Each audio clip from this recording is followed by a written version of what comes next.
You've been tricked by your own mind. It told you that if you just thought a little more, planned a little harder, worried a little longer, you'd finally feel safe, finally feel in control. But instead, all that thinking made it worse.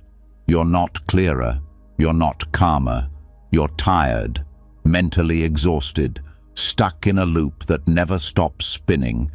They told you overthinking means you're smart, that being prepared means being safe. But no one told you what it really costs: the sleep you can't get, the peace you've forgotten, the moments you miss because your mind won't stop racing. But here's the truth. Peace doesn't come from solving every problem in your head. It comes from seeing that not every thought deserves your attention, that not every loop needs to be closed, that stillness isn't weakness, it's power. And that's what Buddhism teaches. Not in temples high on mountains, but in real life. In the breath you've been ignoring, in the silence between thoughts, in the space where overthinking used to live. Tonight, these teachings will do more than help you sleep. They'll help you let go, not by force, but by understanding. As you listen, your mind will start to unclench. The grip of thought will loosen, and a calm you've been chasing for years will quietly settle in. By the time you wake up, you won't just feel rested. You'll feel free. Ready? Let's begin. And now that the noise of the day has started to quiet, the real work begins. Not the work of fixing, solving, or controlling, but the deeper work of release. The soft, powerful work of letting go. Because the truth is, overthinking is not just about thoughts. It's about resistance. It's the tension between what happened and what we wish happened. The friction between how we feel and how we think we should feel. And that friction? It shows up right here, in the body, in the breath, in the small ways we hold on without realizing it. There's a moment, just before sleep, where the body wants to let go, but the mind doesn't let it. That moment matters, because how you treat this moment determines the tone of your entire night. Do you carry your day with you into sleep, or do you gently set it down? Buddhist breath awareness isn't just about watching air move. It's about learning how to drop the weight, breath by breath, in micro moments so subtle they almost go unnoticed. But those moments, those tiny exhales of tension, are the quiet exit doors from suffering. Each one is a choice: hold on or release. And tonight, we learn how to choose release. Start by noticing the breath, not forcing it, not trying to deepen it, just noticing how it feels to breathe after a long day.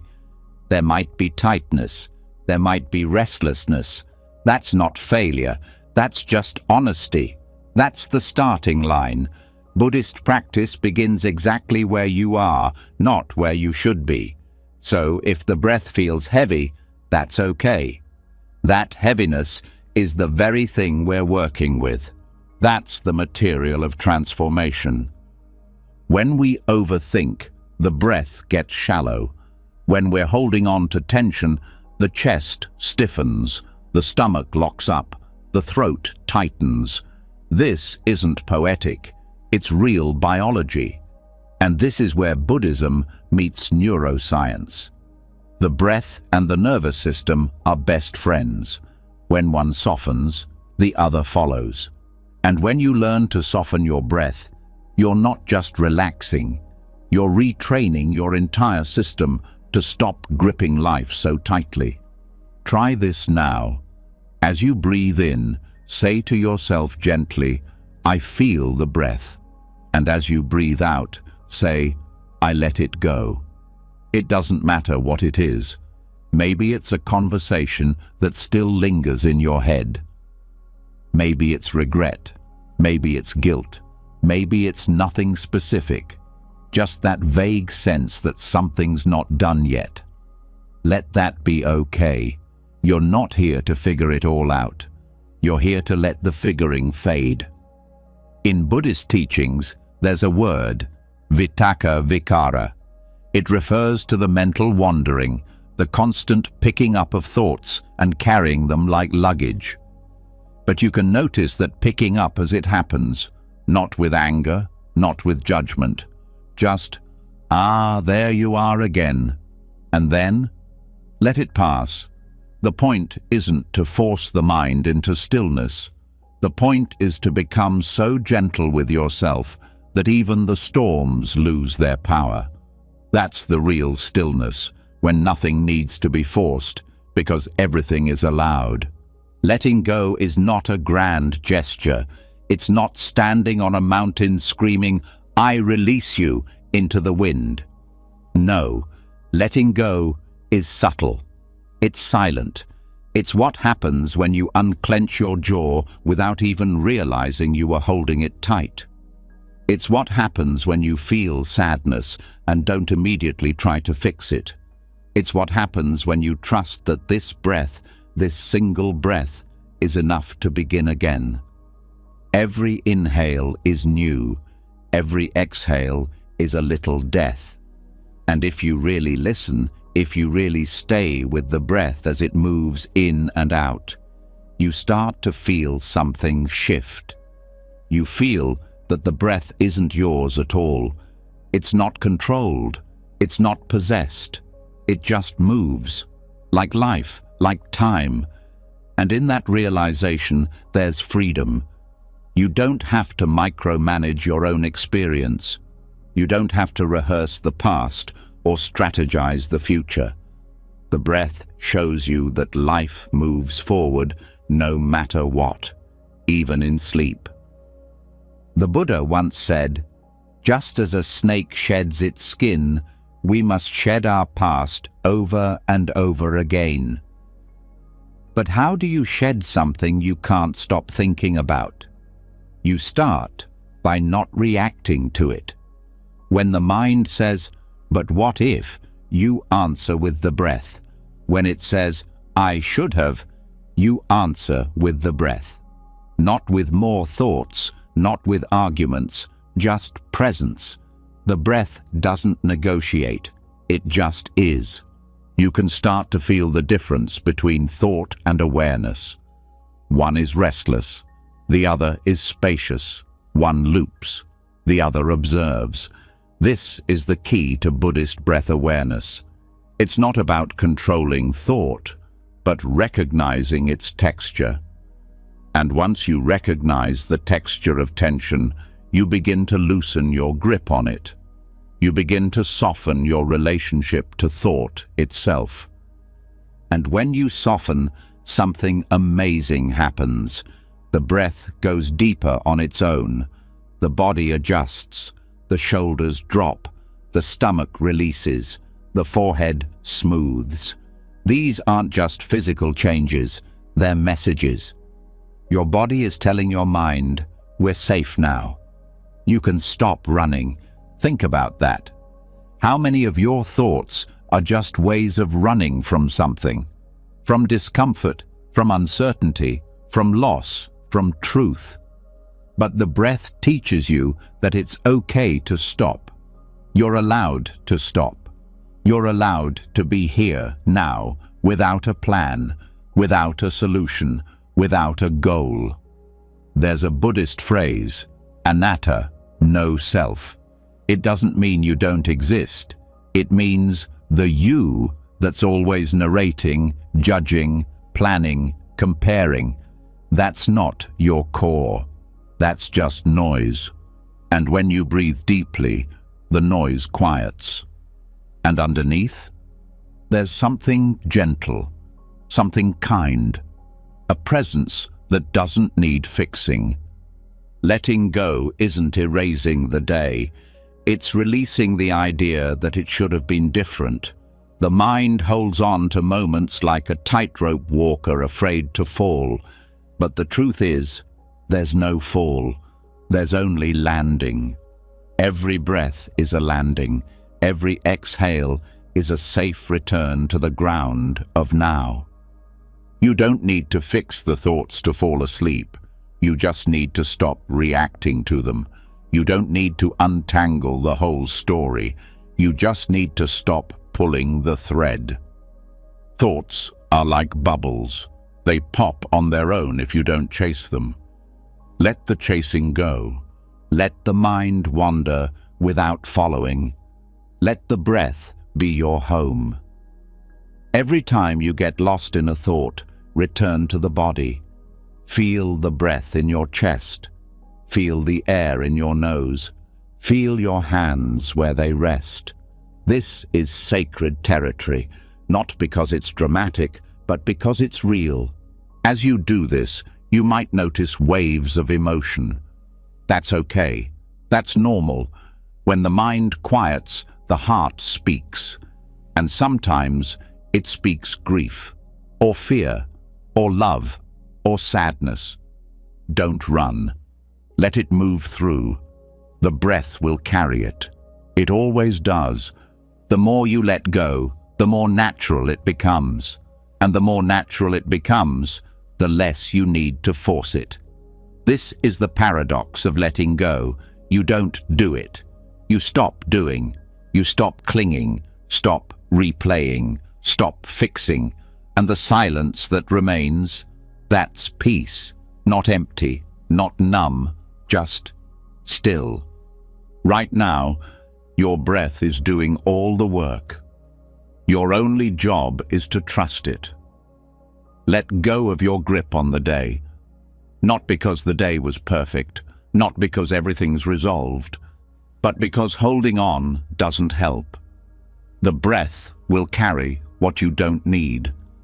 The breath will hold what you're too tired to carry. Just follow it. No story, no judgment, just breath, just peace. And as your breath deepens, so does your rest. The body enters its own rhythm. The heart slows. The nervous system starts to shift. This isn't sleep forced by exhaustion. It's sleep welcomed by trust. You're not escaping the day. You're releasing it. Thoughts may still come, but they no longer stick. Like leaves on a river, they float. And you remain here, breathing, softening, releasing. And maybe for the first time in a long time, nothing needs to happen next. No solutions, no plans, just the gentle breath of letting go. And tomorrow? Tomorrow can take care of itself. Right now, this is enough. This breath, this stillness, this soft return to who you really are, underneath it all. Sleep well. Let go. You're safe now. And as the breath settles and your body begins to soften into the silence, something else becomes clear. Thoughts haven't fully disappeared. They may be quieter now, but they still come in waves. Some light, some heavy, some quick to vanish, others lingering like smoke. But here's the shift. Instead of fearing them or fighting them, now there's space to listen. Because not every thought is a problem. Not every loop needs to be broken. Some thoughts aren't the cause of pain at all. They're the signal. They're the flare from a deeper fire. And when we misunderstand the signal as the source, we chase shadows. Overthinking doesn't begin in the mind. It begins in the body's response to something unprocessed. A tension not named. A feeling not felt. A memory not met with kindness. The chatter, the spirals, the loops, they rise when there's discomfort we're not ready to hold. So the mind gets busy. It builds scaffolding to protect what hurts. It builds arguments, explanations, predictions, endless what-ifs, hoping one will be the answer. But none of them are, because the root isn't thought. It's pain beneath the thought. It's uncertainty beneath the words.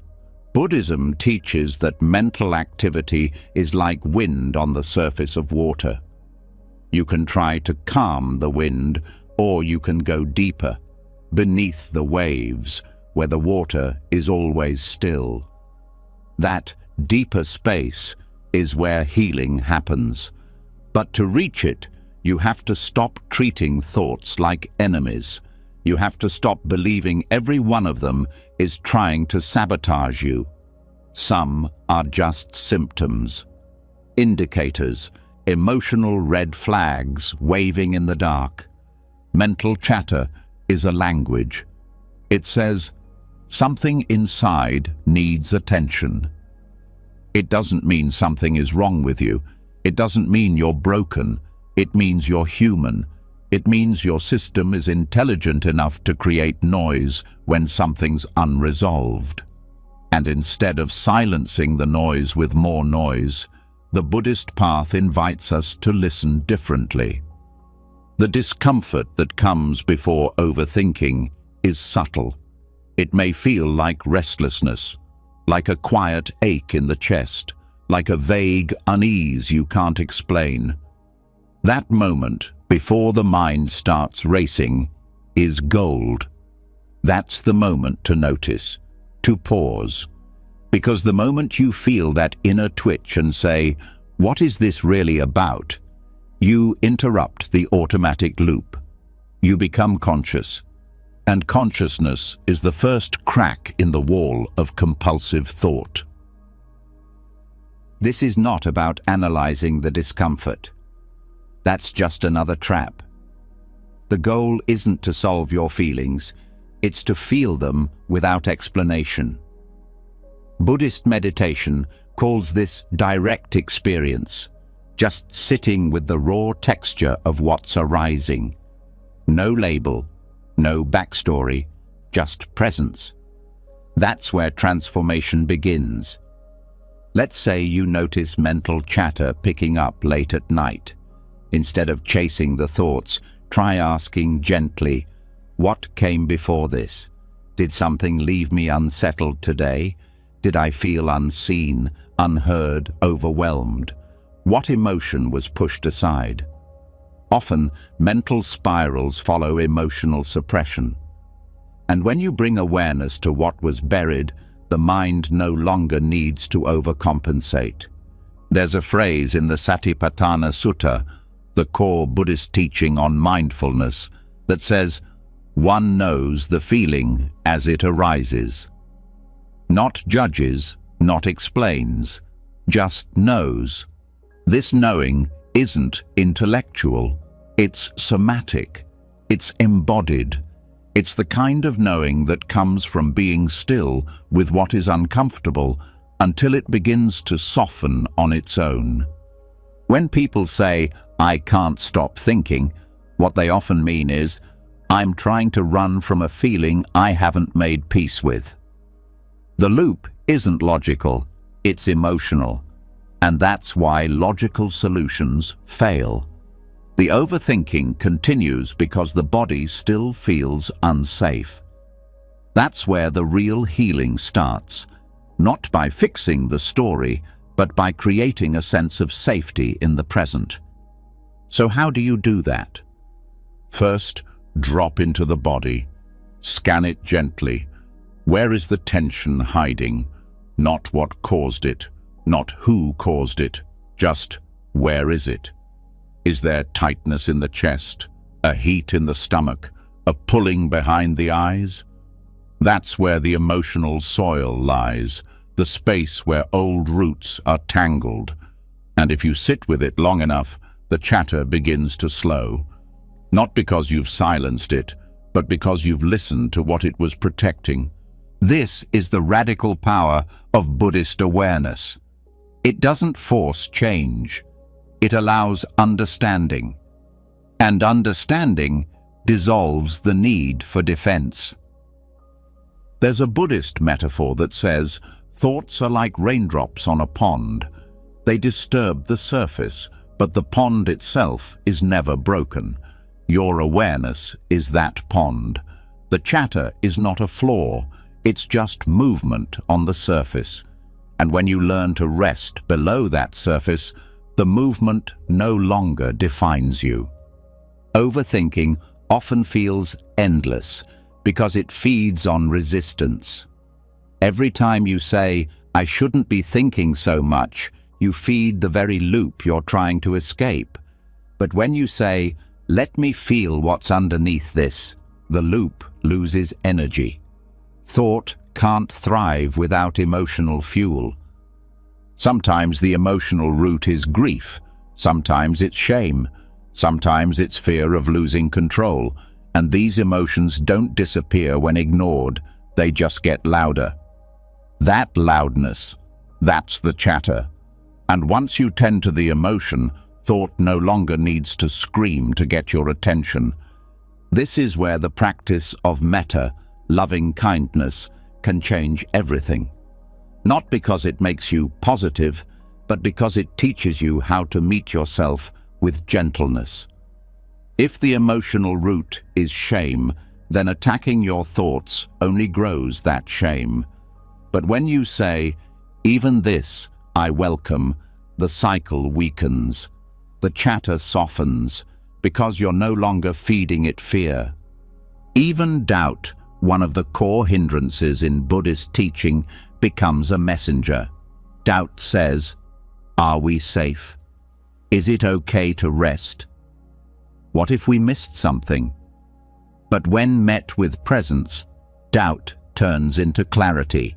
Because doubt isn't a verdict, it's a doorway. It leads to deeper questions. It points you to what needs to be seen. That's why overthinking is not your enemy. It's your teacher.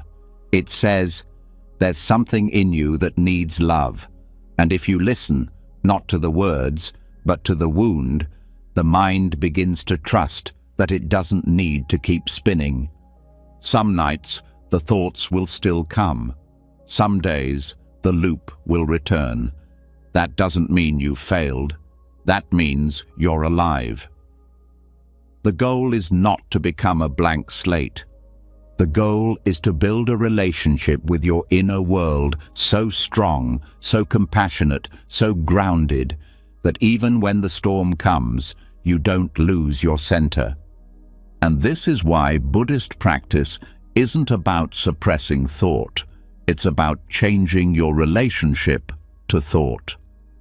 Thought is not the fire, it's the smoke. If you want to clear the air, you have to find where the fire is burning. And when you meet the fire with stillness, it starts to go out. Because nothing can burn forever when it's no longer being fed. This is how healing begins. Not by force, not by logic, but by tenderness. The chatter doesn't end because you crushed it. It ends because you stopped abandoning yourself. Because you turned toward what you feared most and said, "You're allowed to be here, but you're not allowed to run the show." So as you rest now, as your body lays still and your breath flows in and out, let the mind wander without judgment. Let the thoughts rise without grabbing them. And when discomfort appears, don't run, don't label, don't solve. Just stay, just breathe. And let the mind show you what it's been trying to protect all along. Because once you meet that place with presence, the chatter loses its urgency. The signal has been received, the message delivered, and what's left is not silence, it's peace. You're getting closer now, not to the end of thought, but to the end of fear around it. Thought is no longer the enemy. It's no longer the problem. It's just a ripple on the surface of something much deeper, and that depth is you. Let that awareness hold you as you drift.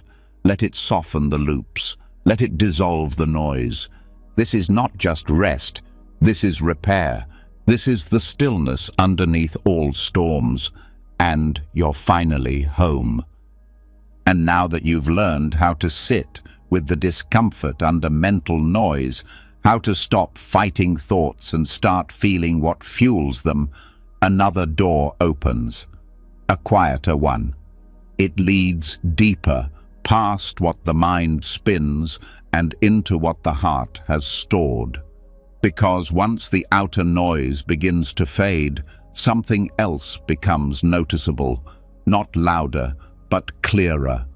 A softer voice that was always there, but kept getting buried.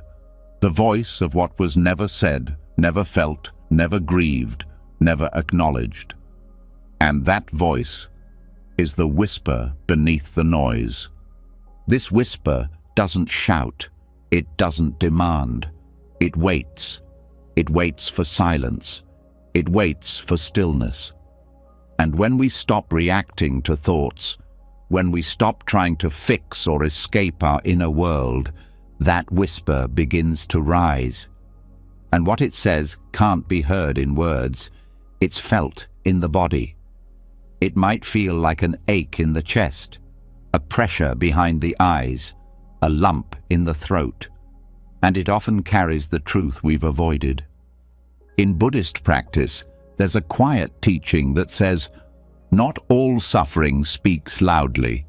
Some of it waits in the corners of the mind, softly pulling strings from the shadows. These are not the thoughts we hear first. These are the deeper feelings underneath them, the ones that twist our decisions, shake our sleep, and confuse our clarity.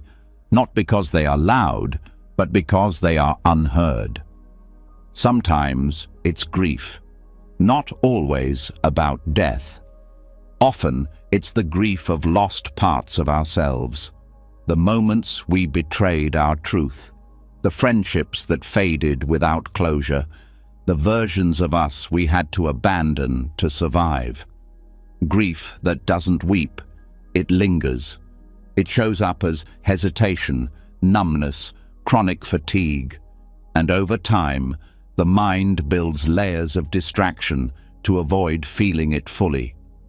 That's how loops begin, not out of nowhere, but out of protection. Other times, it's fear, not the obvious kind, not fear of spiders or the dark, but the fear of being left, the fear of not being enough, the fear of facing what we've denied. That fear speaks in tightness, in tension, in resistance. It's the reason some people can't sit still, the reason silence feels threatening, the reason the mind stays busy even when life is calm. And then there's craving, deep, hidden longing, not for things, but for connection, for safety, for meaning. Craving not just for love, but to be seen without judgment, heard without being fixed, held without needing to prove anything. Craving like a hunger in the soul, constantly mistaken for goals, achievements, or even relationships. And when that craving isn't understood, the mind races to feed it with substitutes. More thinking, more planning, more, if I just do this, I'll feel better. But it doesn't work, because the craving isn't for change, it's for wholeness. This is the whisper beneath the noise, and it's not trying to harm you, it's trying to be felt. Buddhism teaches that all unhealed wounds ask for attention, not because they want to hurt us, but because they want to be released. And the only way to release them is through full, gentle presence, not analysis, not self-critique, just presence.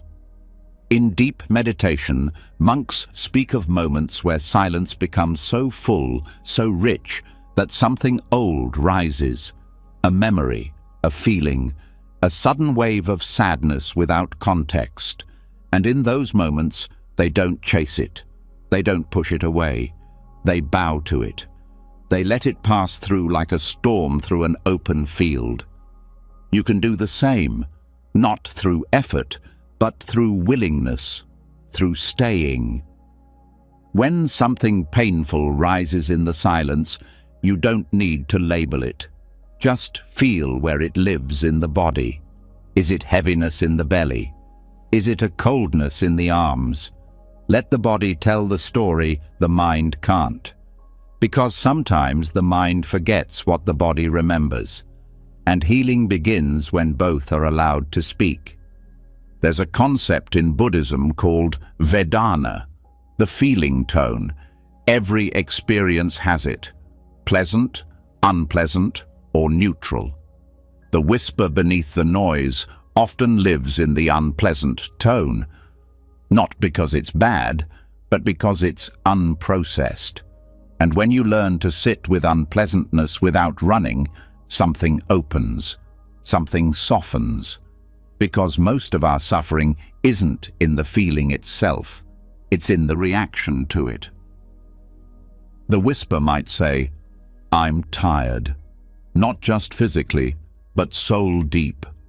Tired of pretending, tired of controlling, tired of carrying the weight of everyone's expectations. That kind of tiredness doesn't go away with sleep. It goes away with truth.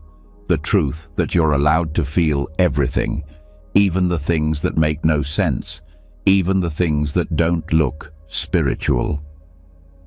Buddhist teacher Pema Chodron once said, "The most fundamental thing we can do for the world is to learn to stay. To stay with ourselves, to stay with what hurts. Not to change it, but to be with it. Because healing isn't in the fixing, it's in the intimacy. And intimacy begins when we listen to what's never been allowed to speak. So how do we hear that whisper? We make space. We stop crowding our experience with commentary. We stop turning every feeling into a problem to solve. We stop filling the silence. And in that empty space, the whisper arrives. It may come as tears. It may come as deep sighs. It may come as a memory you thought you forgot. Trust it. Don't judge its timing. Don't rush its message. The heart speaks in sensations, not sentences. The whisper won't always make sense, but it doesn't need to. You're not here to interpret it. You're here to feel it, to hold it like a child who's been waiting outside in the cold, unsure if anyone would come. And once it's held, it quiets. Not because you forced it into silence, but because it no longer needs to scream. When you begin to feel this way, honestly, rawly, you start to notice how unnecessary most overthinking really is. Because the mind only races when it doesn't trust the body to feel. And the moment the body is trusted again, the mind rests. This is why in Buddhist practice, awareness isn't just for the mind, it's for the heart, the whole heart, the broken parts, the hidden parts, the parts that still ache for something they can't name. When you include them, the whisper turns into a song, not loud, but beautiful, and it guides you home. There may be times when the whisper becomes overwhelming, when the grief rushes in, when the fear feels too big. That's when you return to the breath, not to escape, but to anchor.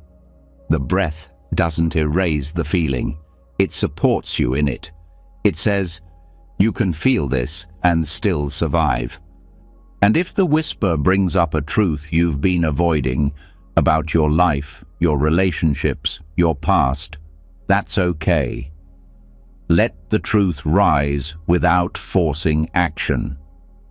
Listening doesn't mean you have to fix everything right away. Listening means you let what's real exist without resistance. This is the opposite of how most people live. They fight the whisper. They cover it with noise. They call it weakness. But in truth, it's the core of their wisdom. Because what you avoid holds the key to your freedom. What you push down controls you. What you allow to rise transforms you. Tonight, as your body rests and your breath slows, give permission for what's been quiet to speak. Not with fear, not with shame, with openness, with compassion. This whisper has waited long enough. It doesn't need to be understood.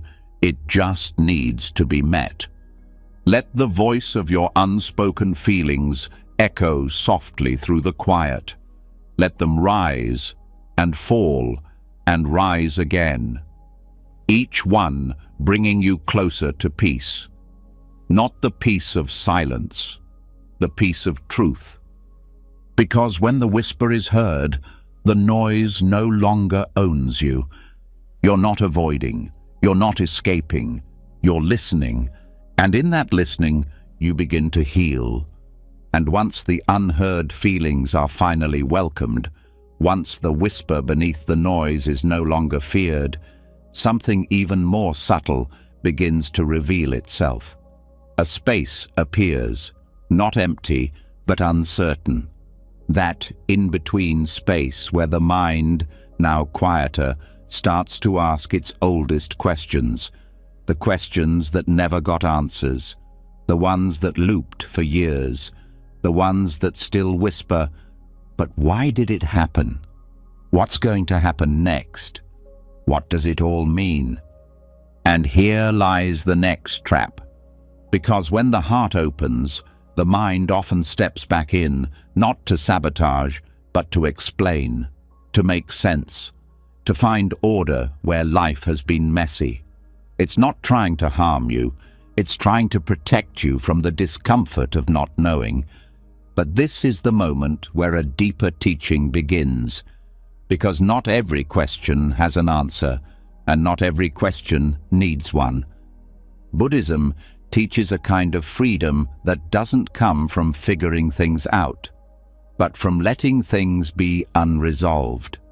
Not because you don't care, but because peace doesn't depend on mental conclusions. Peace depends on letting go of the need for mental conclusions. This is where overthinking finds its fuel. In the belief that certainty will fix everything, that if the right answer is found, the pain will vanish, that if every loose end is tied up, the mind will rest. But it's a lie, because the mind doesn't want answers, it wants control, and control doesn't end suffering, it creates more of it. Some of the Buddha's most famous moments came not from what he said, but from what he refused to say. When asked about the origin of the universe, the nature of the self after death, or the metaphysical structure of reality, he stayed silent. Not because he didn't know, but because he knew that the search for those answers distracted from the direct experience of freedom. The compulsion to answer every question, he taught, is a form of suffering in disguise. He told the story of a man struck by a poisoned arrow. The man refused to have the arrow removed until he could know who shot it, what tribe they belonged to, what kind of wood the arrow was made from. But by the time those answers came, he would already be dead. That is what obsessive questioning does. It distracts from healing. It pulls attention away from the present and into a maze with no exit. We do this every day. We wonder why someone left. We analyze why life unfolded the way it did. We seek meaning in heartbreaks, in failures, in silence. And the mind promises that the right answer will bring peace. But peace isn't hiding behind an answer. Peace is waiting beneath the question. There's a difference between inquiry and obsession. One is spacious, the other is tight. One explores, the other demands. You can feel the difference in the body. Obsessive questioning feels like a clenched fist. True curiosity feels like an open palm. And the path of Buddhism is to walk with the open palm, not because all questions are answered, but because all questions are allowed. This is not easy. The mind is addicted to closure. It wants the period at the end of every sentence, But real life is often a comma or a dash or no punctuation at all. Things end without resolution. Stories shift without explanation. People change without warning.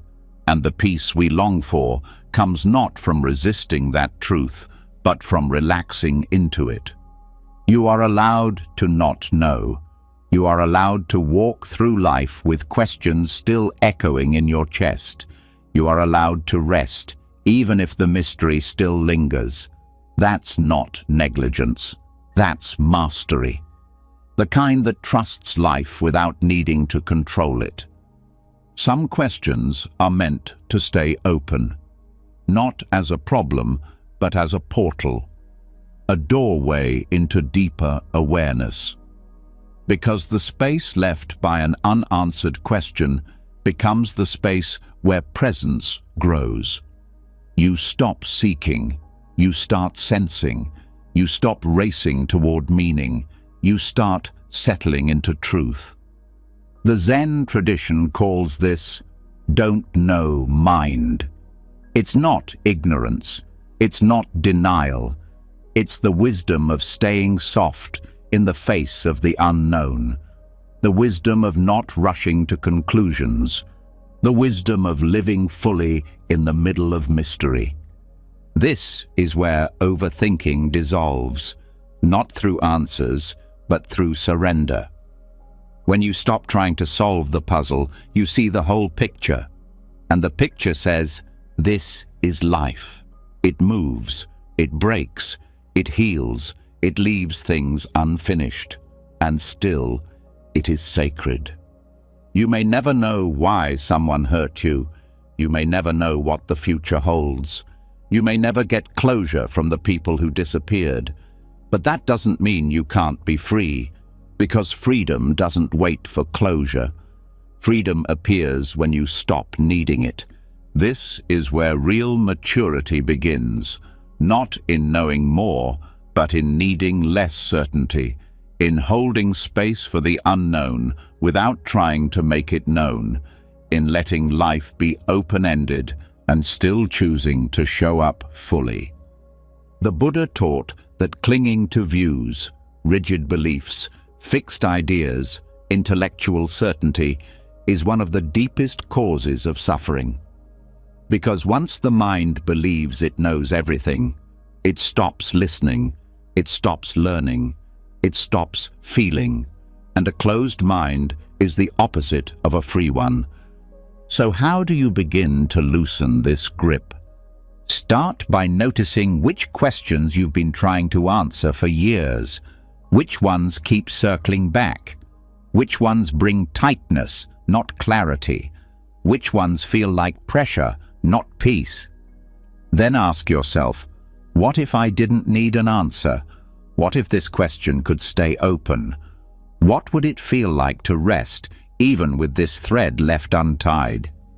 That's the doorway, the shift from needing to knowing, from grasping to holding lightly, from mental tension to spiritual spaciousness. This isn't about pretending questions don't exist. It's about changing your relationship to them. You begin to see that the question isn't always the problem. It's the attachment to resolving it that creates suffering. And once that attachment loosens, the question becomes lighter. Sometimes it even fades. Not because it's been answered, but because it's no longer charged. This is how Buddhism rewires the thinking mind. It doesn't make you smarter, it makes you softer. It doesn't make you right, it makes you free. Free to live without conclusions, free to love without guarantees, free to rest without closure. And the paradox is that in this freedom, some of the deepest answers begin to emerge. Not as thoughts, but as experiences, as clarity that rises when the mind is quiet, as truth that surfaces only when you've stopped chasing it. When you stop forcing life into answers, life becomes more alive. When you stop demanding to know, you begin to see. And what you see is not certainty. It's something better. It's presence. It's grace.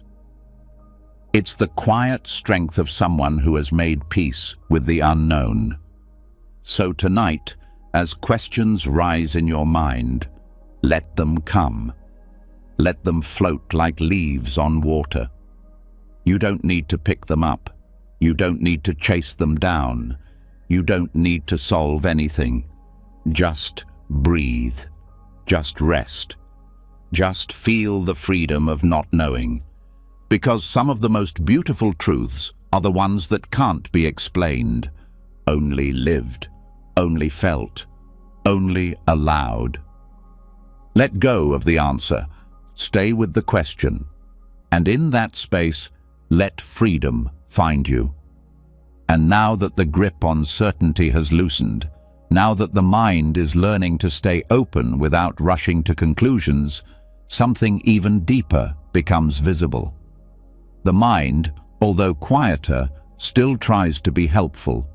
It still believes its thoughts are necessary, that if it just works a little harder, thinks a little more, analyzes one more angle, something will click.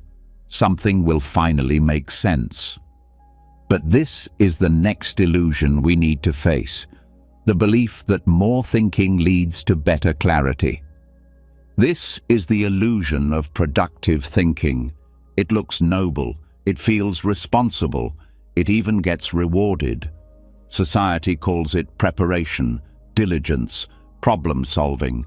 But often, what looks like productivity is just anxiety in disguise. The mind spins, not because it's solving, but because it's afraid to stop. Because in stillness, we face ourselves. And that's what most people are truly avoiding, not failure, not uncertainty, but the silence that remains when the mind goes quiet. Buddhist teachings speak clearly on this. Clarity doesn't come from thinking harder. It comes from seeing clearly. And seeing clearly is only possible when the water of the mind is still, when it's not agitated by urgency, when it stops forcing outcomes. The modern world has glorified over-analysis. We believe that if we consider every possibility, calculate every outcome, prepare for every scenario, we'll be safe. But instead, we become frozen. We start confusing movement for progress. The mind keeps going and going and going, but it's moving in circles, not forward. In Buddhist psychology, this is known as papanka, the proliferation of thought. It's the snowball effect where one idea leads to another and another, until the original issue is buried under layers of speculation. And the tragedy is that none of it brings relief. In fact, the more complex the thinking becomes, the harder it is to act. We become trapped in the illusion that we're being productive, when in truth, we're just deepening our own confusion. The Buddha warned against this. He taught that the mind cannot be forced into wisdom. Wisdom arises naturally when grasping ceases, when the mind is no longer trying to manipulate reality into a shape that feels safe. Wisdom, in its truest form, is spacious. It leaves room. It breathes. It doesn't demand perfect answers. It recognizes what is true right now. So why does the illusion of productive thinking feel so strong? Because it gives us a temporary sense of control. When we think, we feel like we're doing something. We feel like we're preventing disaster. But what we're actually doing is overloading the system. The nervous system becomes strained. The body tightens. Decisions become harder, not easier. Insight becomes clouded by mental fog. This is where the practice of samatha, calm abiding, comes in. It's not just sitting still, it's learning to recognize when thinking has stopped being helpful and started becoming compulsive. It's the ability to pause, feel the body, and gently return to breath without judging the mind for trying to help. Because the mind is not the enemy, it's just misunderstood. It thinks solving everything will protect you. It doesn't realize that what you need isn't more solutions, it's more space. Many great spiritual teachers, including those outside Buddhism, have pointed to this. That true clarity arises in the gaps between thoughts, not from stacking more on top. That sometimes the best insights come when we stop trying to think and allow ourselves to rest. This is not laziness, it's the wisdom of non-doing, the deep knowing that comes when we trust the present instead of controlling the future. In daily life, this might look like stepping away from a decision instead of thinking it to death. It might mean taking a walk, watching the sky, doing nothing for a few minutes, not as avoidance, but as space-making. When the mind is tense, its answers are narrow. When the mind is relaxed, truth reveals itself. Buddhist monastics often emphasize this kind of clarity.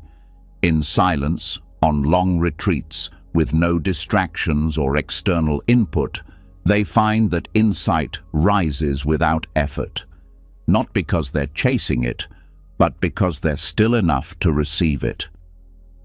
And this is the subtle truth most of us miss. Real solutions often appear when we stop searching. This doesn't mean thinking is useless.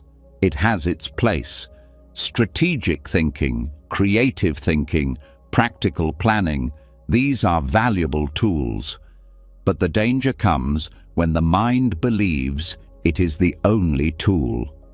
When it forgets that awareness, presence, and stillness are just as essential, sometimes more.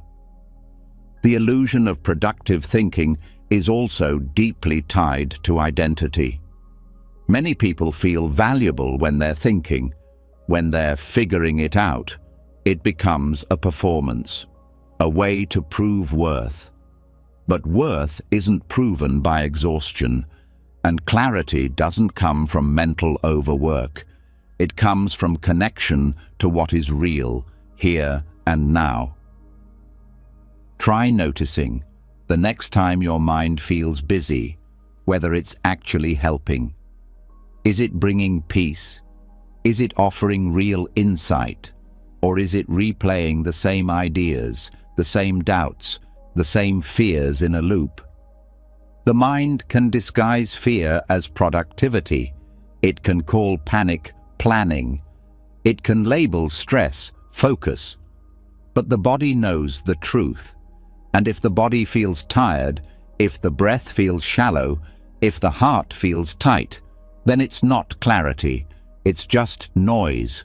And that's where mindfulness becomes your greatest ally. Not as a trend, not as a habit, but as a radical choice to pause. To stop believing that more thinking is always better. To sit with uncertainty without filling it with more thoughts. Sometimes stillness brings an answer faster than thinking ever could. Sometimes walking away brings clarity that analysis couldn't touch.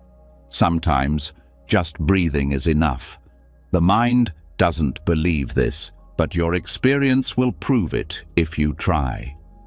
This is not about rejecting the mind, it's about restoring balance. It's about realizing that insight comes through harmony, not force. That mental strain never leads to wisdom, but presence does. And when you start living from presence, everything changes. Decisions become easier, words become clearer, relationships become softer. Not because you thought more, but because you needed less. This is the heart of Buddhist simplicity. Not making life smaller, but making it lighter. Not turning away from responsibility, but learning how to meet it without tension. When the mind lets go of its obsession with control, a different kind of intelligence rises, one that sees with the whole being, not just the head. Tonight, let your thoughts slow, not because you forced them to, but because they've finally been heard. Let your breath deepen, not as a technique, but as a return. Let the body rest, not because it gave up, but because it finally feels safe enough to stop. Productivity has nothing to do with speed, and clarity has nothing to do with pressure. You're not falling behind. You're not failing by stepping back. You're seeing more clearly than ever. Because in the end, what you needed wasn't the next thought. It was the space to finally hear the wisdom that was always there. Let it rise now, not from force, but from stillness. And now that the spell of overthinking disguised as productivity has begun to lose its hold, what remains is something more honest. A quiet realization that much of our suffering doesn't come from what happens, it comes from what we add to what happens. A single moment of pain becomes a whole story. A small mistake becomes a character flaw. One rejection becomes a full-blown identity crisis. And this is where the next teaching waits. An ancient truth that explains why peace often slips away even after the outer problem is gone. Because we're not just experiencing pain, we're firing a second arrow. In Buddhist teachings, the parable of the two arrows is a cornerstone. It's simple, but it changes everything. When life strikes, it hurts. That's the first arrow. It might be physical pain, it might be emotional, it might be the sharp sting of loss or disappointment or failure. That pain is real. It's part of being human. But what happens next is where suffering grows. The mind reacts. It judges. It analyzes. It blames. It creates a story, and then it starts to believe that story. That's the second arrow. And here's the truth. Most people are not suffering from the first arrow. They're suffering from the second one. The second arrow is what keeps you awake at night. It's what turns a mistake into shame. It's what keeps replaying the breakup, the argument, the failure. It's what makes you feel like you have to earn your right to be at peace. But the second arrow isn't inevitable. It's a habit. And like all habits, it can be unlearned. When the first arrow hits, the body responds. There's pain, sadness, maybe fear. But it's clean. It's direct. It moves through you like a wave. The second arrow distorts that. It grabs the moment and stretches it. It tells you what it means about you. It paints the future with fear. It pulls in the past like a storm gathering clouds. And suddenly, you're no longer present. You're lost in the echo chamber of thought. The Buddha didn't say we could avoid the first arrow. He never promised a life without pain. But he did say we could stop the second one. That's the path to freedom, not avoiding life, but meeting it without self-inflicted wounds. So how do we recognize the second arrow in daily life? Start by noticing your language. After pain arises, what do you say to yourself? Do you say, "This hurts," or do you say, "This always happens to me"? Do you say, "I'm sad," or do you say, "I'll never be okay"? Do you say, "That was a hard moment," or do you say, "I'm such a failure"? That shift is the second arrow. It's subtle, but it's sharp, and it keeps you stuck. The second arrow isn't just thought, it's interpretation, it's resistance, It's the belief that pain shouldn't be here. And the moment you resist the pain, it tightens, it grows, it multiplies. But when you allow the pain without the added story, it starts to soften. It begins to move. Pain is part of life. Suffering is what we build around it. Mindfulness gives you the space to see this process in real time. A moment happens. Pain arises. And then, if you're present, you catch the moment the mind tries to add commentary. You see the story forming. You hear the judgment starting. And that's the moment you get to choose. Do I follow this thought, or do I feel what's here without interpretation? This is not about pretending pain doesn't exist. It's not about positive thinking. It's about clean contact with reality. It's about letting pain be pain without making it personal, without turning it into identity, without weaponizing it against yourself. When someone speaks harshly to you, the first arrow is the sting of their words.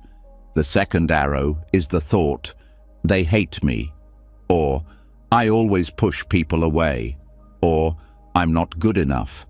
When something doesn't go your way, the first arrow is disappointment.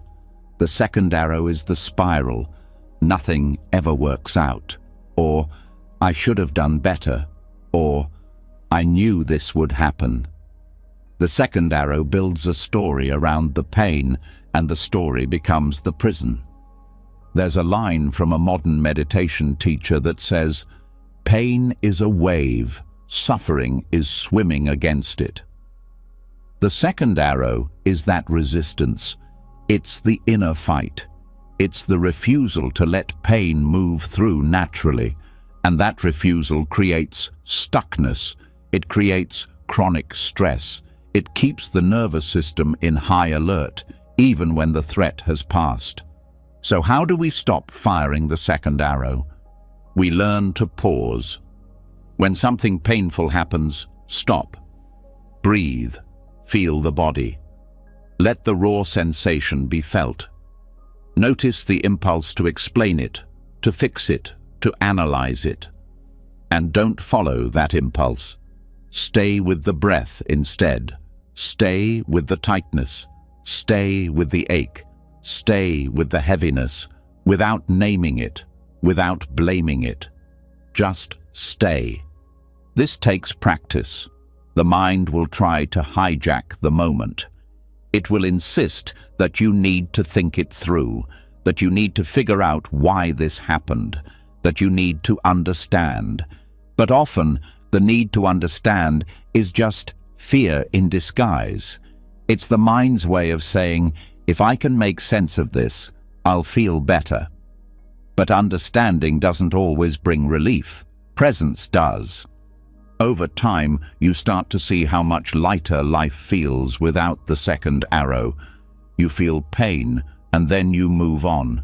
You feel grief, and then you breathe again. You feel fear, and then you act anyway. The moment passes, because you didn't trap it with a story. There's another beautiful teaching in Buddhism. Whatever has the nature to arise will also pass away. The first arrow arises. It also passes. But the second arrow stays, because we hold on to it, we feed it, we rehearse it, and it becomes part of our identity. Letting go of the second arrow means letting go of that identity. It means you're no longer the victim of your thoughts. You're no longer the person who needs to figure it all out before resting. You're just someone who feels what's true and then lets it go. And the deeper you go into this practice, the more you realize how much of your pain was optional, how many wounds were self-made, not because you're broken, not because you're weak, but because no one taught you this before. No one told you that pain could be simple, that you didn't need to make it complicated, that you didn't need to make it mean something about your worth. Tonight, as you listen, as you soften, start to notice the second arrows in your own life. The small ones, the big ones, the old ones that still linger.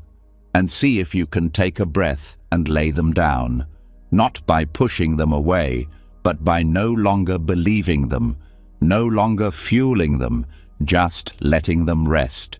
Because the first arrow will always come. Life will keep being life. But the second arrow, that one is yours to drop.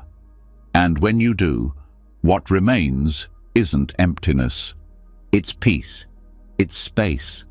It's the quiet freedom of someone who no longer adds pain to pain. And that kind of freedom, that's what healing really means. And now that the second arrow has been seen for what it is, not a fact, but an internal reaction, not truth, but habit, the mind begins to breathe again. The stories soften. The mental loops lose some of their urgency. But there's still one more thread underneath it all, one that quietly fuels overthinking even when the outer stories fade. This is the hidden driver that keeps the mental wheels turning. It isn't obvious at first, but once seen, everything begins to shift. It's not just thought, it's craving. Craving disguised as logic. Craving dressed up as preparation. Craving that hides inside obsession and calls itself intelligence. Overthinking at its core is not random. It's not a mental mistake. It's a strategy. A deeply wired way of trying to feel safe in a world that rarely guarantees anything. Beneath every loop, there's something being chased. And, in Buddhism, that chase has a name, tanha, craving. Not just for objects or people, but for certainty, for security, for control. These are not bad desires. They are deeply human, but they're also unsatisfiable. Because life, by its nature, is unpredictable. And trying to outthink uncertainty is like trying to hold water in your hands. The tighter you grip, the more it slips away. When the mind obsesses, it's often doing something very specific, rehearsing safety. It's running scenarios to try and predict danger. It's revisiting the past to make sense of pain. It's simulating future conversations or disasters in the hope that, by thinking about it enough, it won't hurt as much when or if it happens. But this is the illusion. The mind thinks it's preparing. What it's really doing is avoiding the present moment where uncertainty lives. Buddhist insight, called prajna, is the wisdom that sees through craving. It's not intellectual knowledge. It's not learned from books. It arises when the mind is clear enough to see the pattern behind its own movements. When you start to notice that your thinking is always reaching toward something it can't quite hold, that's prajna. When you realize that even your most urgent thoughts are just another layer of craving, that's the beginning of freedom. Let's break this down even further. Craving for certainty shows up when the mind cannot sit with not knowing. It tries to answer every possible question. It seeks definite conclusions in situations that are fluid. This craving doesn't accept that people change, that plans fail, that emotions shift. It wants life to be a fixed shape. But life never stays still, so the craving keeps returning, and the thoughts never rest. Craving for safety is even more primal. It often comes from past wounds. It says, if I think through every possible outcome, maybe I won't get hurt again. It's the voice of trauma. the voice of someone who once felt unsafe and decided that hypervigilance was the only way to survive. And while that strategy may have worked once, it now becomes a trap, because no amount of thinking can guarantee safety, and the pursuit of that guarantee only creates more anxiety. Craving for control is perhaps the deepest. It's the belief that if we just do everything right, say the right thing, make the perfect plan, follow every rule, then life will go our way. But this craving creates perfectionism, it creates rigidity, it creates pressure, and when life inevitably doesn't cooperate, it creates blame, usually directed inward. Obsessive thoughts grow from this soil. They spiral not because you're weak, but because the craving underneath them is so strong, it feels unbearable to let go. And yet, letting go is exactly what Buddhist wisdom invites. Not letting go as in ignoring life. Letting go as in seeing that the craving itself is optional, that it is not who you are, that it can be observed, felt, and released. When prajna arises, it brings a clarity that's not cold, but liberating.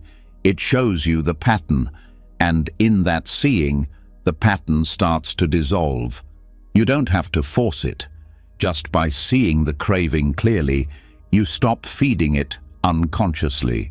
The thoughts might still arise, but they no longer grip you. You no longer believe their urgency. You start to feel a strange calm in not knowing, a strange freedom in surrender. This is not passive, it's powerful. It's what the Buddha meant when he said craving is the root of suffering. Not because desire is bad, but because identification with desire creates tension. The moment you believe, I must have certainty, you're already in conflict with life. But when you see that thought arise and recognize it as craving, not truth, you reclaim your freedom. This is a shift from attachment to observation, from I am this craving to this craving is passing through me. And from that space, you start to respond differently to your own thoughts. Instead of chasing them, you hold them gently. Instead of arguing with them, you breathe through them. Instead of needing answers, you rest in awareness.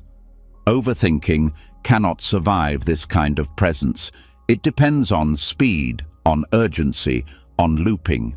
When you slow down enough to feel what's beneath the thought, the craving becomes visible. And once it's visible, it's no longer running the show. You don't have to fulfill it. You don't have to follow it. You just have to witness it. It may come in waves. You may notice the craving again and again. That's okay. Each time you recognize it, you weaken its hold. Each time you pause instead of react, you create space for wisdom to grow.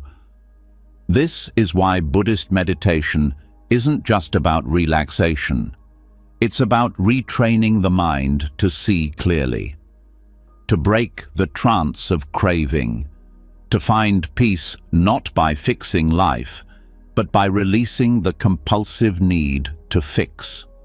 You start to trust something deeper than thought, a quiet knowing that you are already whole, that nothing needs to be controlled in order for you to be safe, that peace is not the result of mental effort, it's what appears when craving subsides, and this trust grows every time you don't react, every time you don't reach for a false sense of certainty, every time you let the craving pass like a cloud instead of building your identity around it. So the next time your mind begins to obsess, pause. Ask yourself gently, what am I trying to hold on to right now? Is it a story, a plan, a fear, a hope? Let the craving reveal itself, and then meet it not with judgment, but with presence, with kindness, with breath. Because craving is not the enemy. It's a teacher. It shows you where you still believe peace must be earned. And when you stop believing that, peace returns. Not because you did something to deserve it, but because it was always waiting underneath the noise. Let yourself feel that now. Let the craving rise without feeding it. Let the thoughts pass without chasing them. Let the mind rest in what it always feared, not knowing, not controlling, not being certain. And watch what happens. The mind begins to settle. The heart begins to soften. The craving begins to dissolve. And in its place, something gentle remains, something steady and clear, not the result of thinking, not the prize of effort, but the quiet gift of seeing through the illusion. That is prajna. That is peace. And that is where you are headed now. And once the craving underneath obsessive thought is seen clearly, not just intellectually, but from the quiet space that's deeper than craving, everything feels a little lighter. The loops begin to slow. The grip begins to loosen. But even with that clarity, something still lingers. Not craving this time, but residue. Residue from years of thinking, analyzing, storing, collecting every moment and every thought like it might be needed later. And this is where another layer of overthinking reveals itself. Not as noise, not as urgency, but as clutter. The mind, like an overpacked room, filled with thoughts that haven't been used in years. There is a kind of mental weight that doesn't come from what's happening now. It comes from everything the mind has kept, every unresolved story, every unfinished thought, every memory you didn't know what to do with. This is mental hoarding, the habit of keeping thoughts long after they've served their purpose. Not because they're useful, but because letting go of them feels unfamiliar. Buddhist practice looks at this with both honesty and compassion. It doesn't judge the clutter. It understands how it got there. The mind, like a protective caretaker, holds on to thoughts out of fear. Fear that if you forget, you'll be unprepared. Fear that if you let go, something important will be lost. But just like a house packed with things you no longer use, a crowded mind doesn't make you safer. It makes you less able to breathe.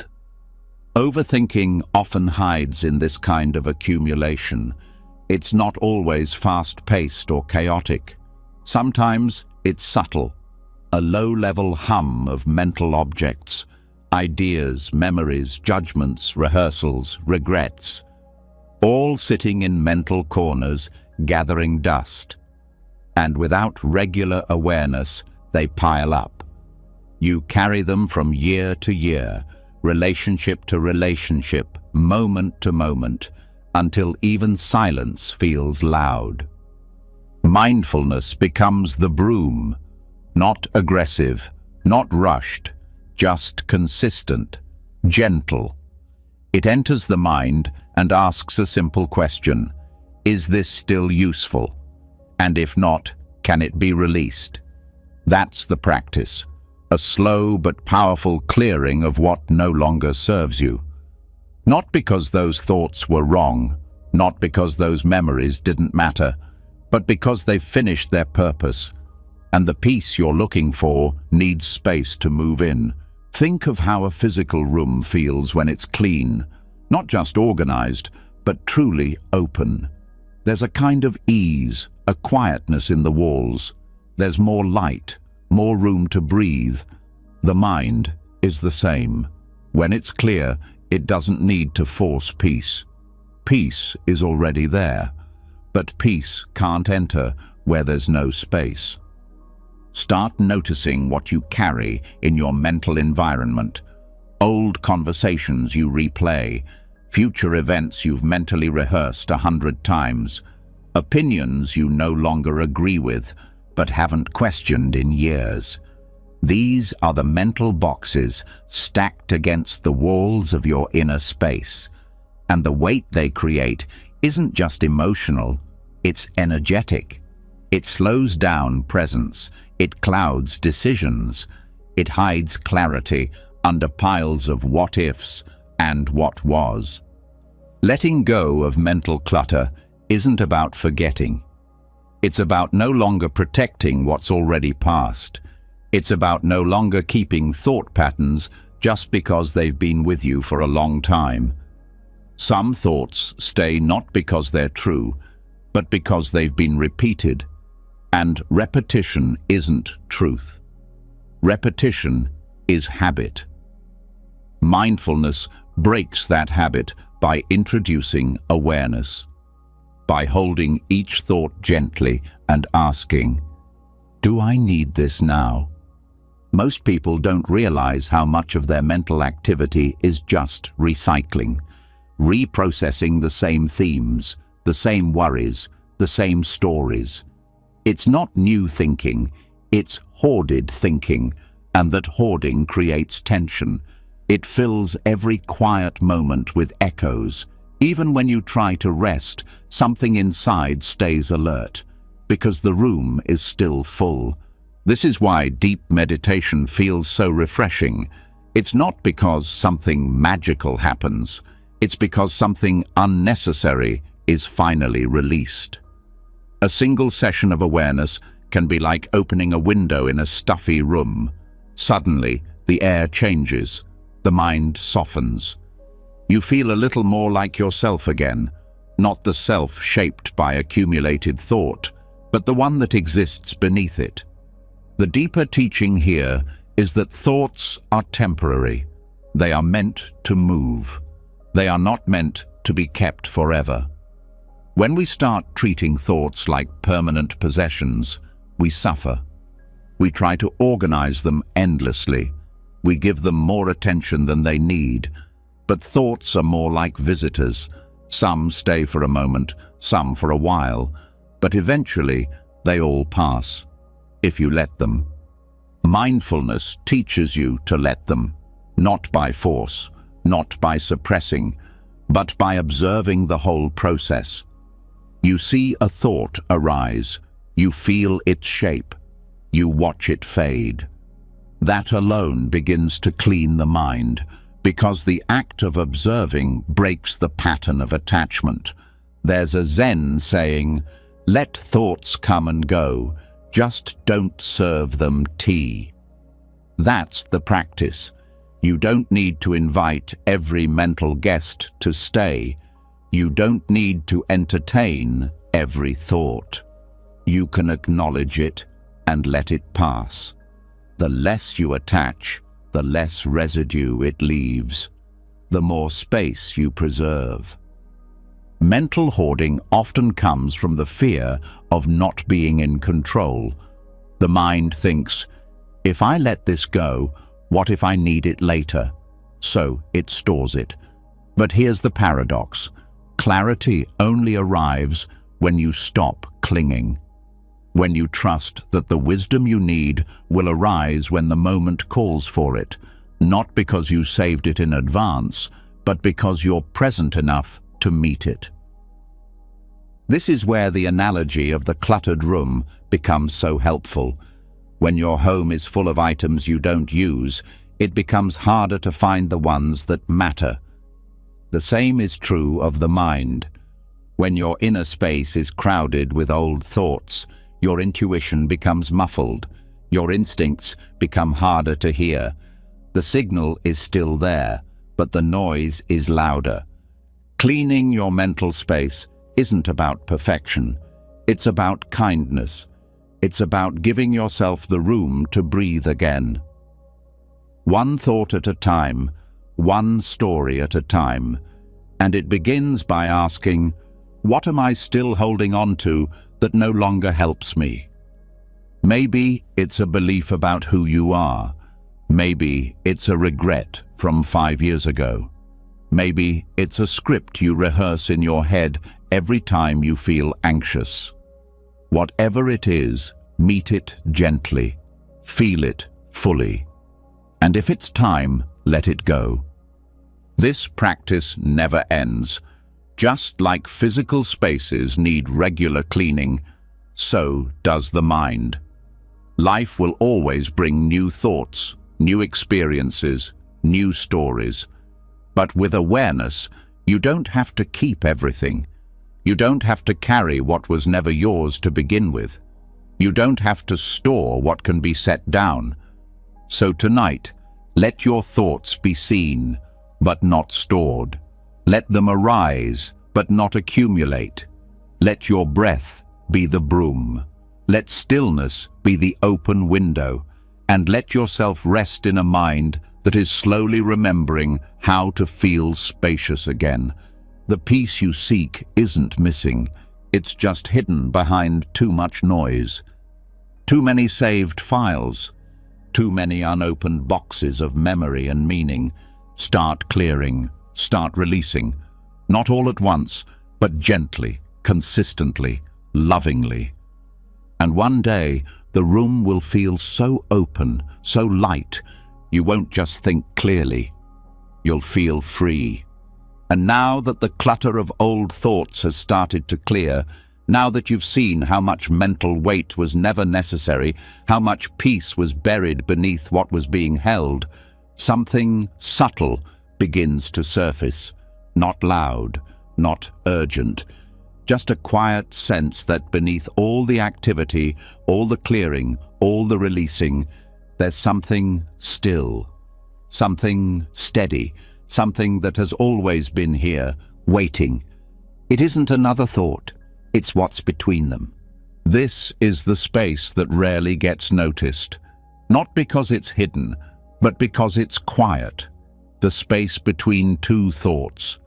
That tiny pause most people rush past without realizing it's the most powerful part of the mind. Buddhism treats this space with deep reverence, because this is where liberation lives, not in the content of thought, but in the stillness that separates one thought from the next. The mind is trained to notice what's loud, to latch on to what moves, to analyze, compare, label, and judge every thought that comes. But the peace you're seeking is not in the thoughts themselves. It's in the absence of thought. That moment when one thought ends and another has not yet begun. That's the doorway, not to emptiness, but to presence, not to boredom, but to freedom. Most people never pause long enough to feel it. The mind jumps from one sentence to the next, filling every second with more noise.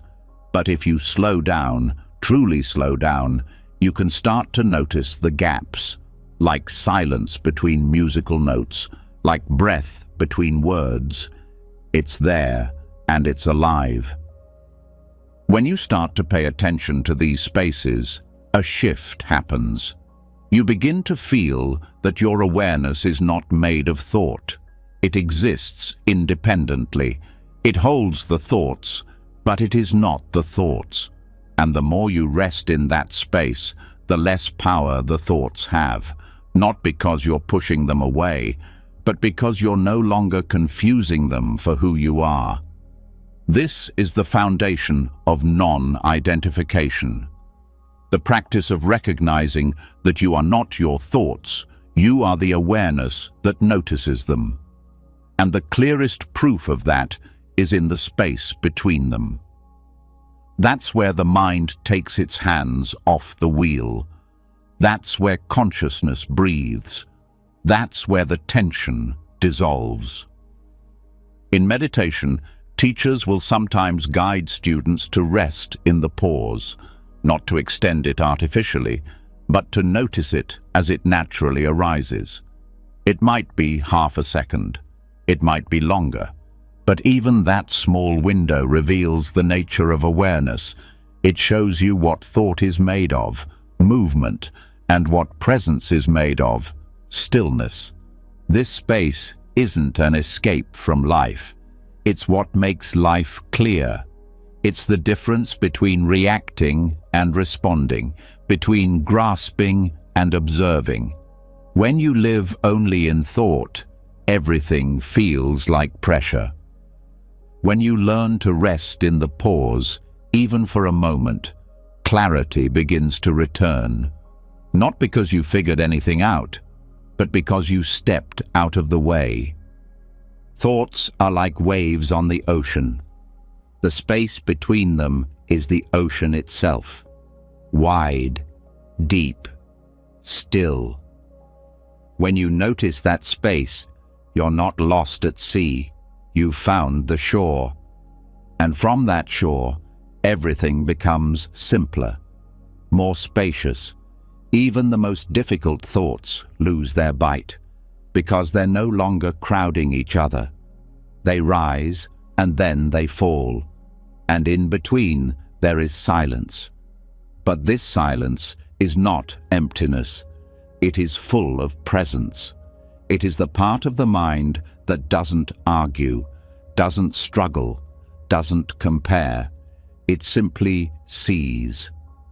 And that seeing is powerful, because it breaks the trance of constant thinking.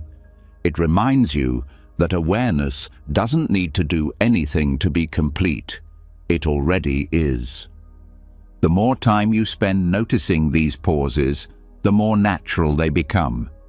You begin to trust them, to rest in them. Even during the day, in conversation, in work, in movement, you start to feel the spaces between words, between moments, between actions.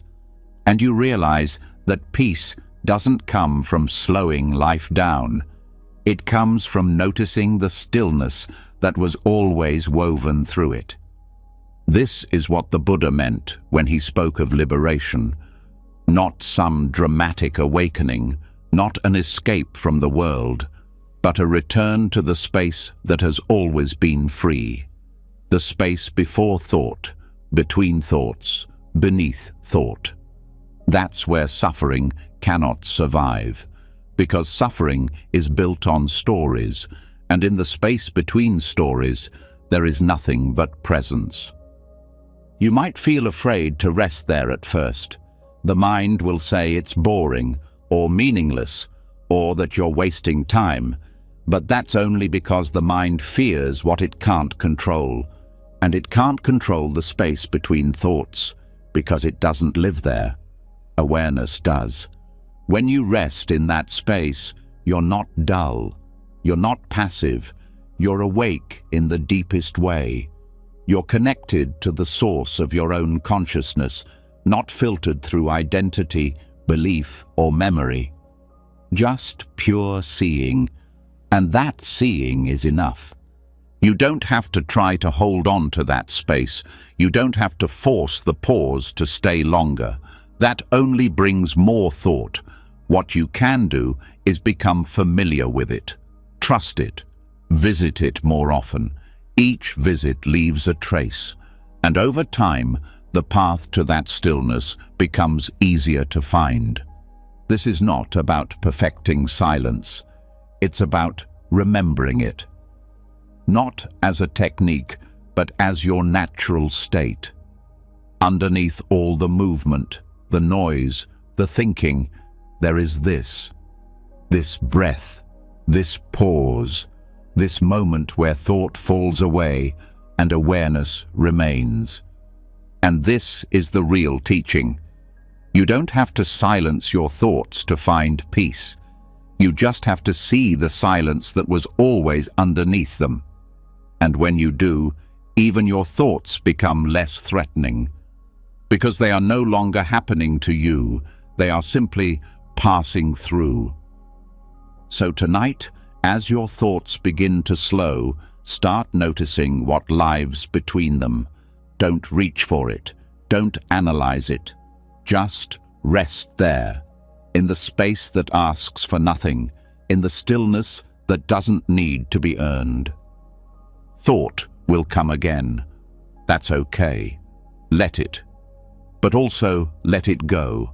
And in that letting go, feel what remains. Not a void, not emptiness, but presence, pure, quiet, free. The space between two thoughts is not a gap, it's a doorway. And now, you've stepped through.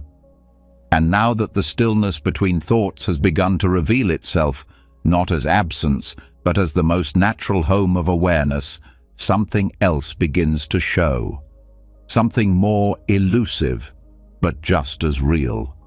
Because even after touching that silence, thoughts return. They always return. But now they look familiar, recycled, repackaged, wearing different masks, but carrying the same emotional tone. It becomes clear that thoughts don't just disappear, they reincarnate. And this cycle, this repetition, is not random. It's samsara of the mind. In Buddhist teachings, samsara is the cycle of birth and death, the endless loop of suffering that continues when craving and ignorance are left unchecked. But samsara is not just about lifetimes. It's happening right now, inside the mind. Each time a thought arises, plays out, fades, and returns in a different form, samsara continues. Not because the world forces it to, but because the mind, left on autopilot, keeps looping through the same patterns. These thought patterns are like echoes. They return because they haven't been fully seen, because they still carry a charge, because something in us is still reacting to them. They may show up as worry today, regret tomorrow, and a self-critical story the next. But if you look closely, the emotional flavor is the same. That's the karmic echo, not mystical, but psychological. The mind keeps responding in the same way, and the same experiences get recreated. This cycle is not punishment, it's momentum. Mental habits build grooves. The more you follow a pattern of thought, the deeper the groove becomes, and soon the mind starts running through those grooves automatically, not because it's wise, but because it's practiced. That's why the same thoughts keep coming back, even after you've dealt with them. It's not that the mind is broken, it's that the pattern hasn't been fully seen with awareness. Not just recognized, but experienced with clarity. Thought reincarnates itself because we keep reacting the same way. When reaction ends, the cycle begins to break. This is where mindfulness becomes your liberation tool. When you bring presence to a familiar thought, noticing how it feels in the body, how it triggers emotion, how it loops, you start to interrupt the karma. You start to respond instead of react. You stop feeding the momentum, and slowly the thought pattern begins to lose energy. This doesn't happen by force. It happens by insight. Buddhist insight, or vipassana, is not about replacing negative thoughts with positive ones. It's about seeing thoughts as they are, without clinging or resistance. It's about feeling the entire life cycle of a thought without adding extra weight to it. For example, a thought like, "I'm not good enough," might appear. If you meet it with more thought, arguing with it, defending yourself, trying to disprove it, you've just created a new version of the same cycle. But if you meet that thought with stillness, with full awareness of how it lands in the body, with curiosity instead of defense, something changes. The thought runs its course. It rises, it passes, and the space between thoughts returns.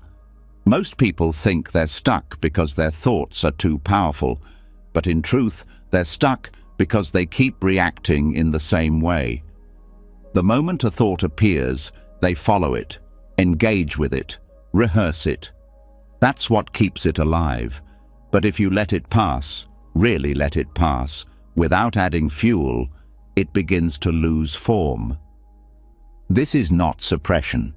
It's transformation. You're not ignoring the thought. You're not pushing it down. You're meeting it without giving it your identity, without calling it mine. That's the key. The more personal the thought feels, the more power it has. But the more you see it as just another mental event, one of thousands, the less control it has over your state of being. Thoughts that reincarnate often carry the same emotional wound: a fear of abandonment, a fear of failure, a craving for approval. That's why they keep returning. Because the original energy hasn't been held with enough compassion to release. It's not enough to silence the mind. The deeper work is to see what's underneath the repetition and meet it with care. Meditative awareness makes this possible. When you sit in silence and allow thoughts to rise and fall without attachment, you begin to recognize the architecture of your own mind. You see the hidden structures, the recurring themes, the emotional fingerprints left on thoughts that seem different but are fundamentally the same. And when that recognition deepens, the spell breaks. Samsara of the mind is fueled by forgetfulness, forgetfulness of the present, forgetfulness of awareness.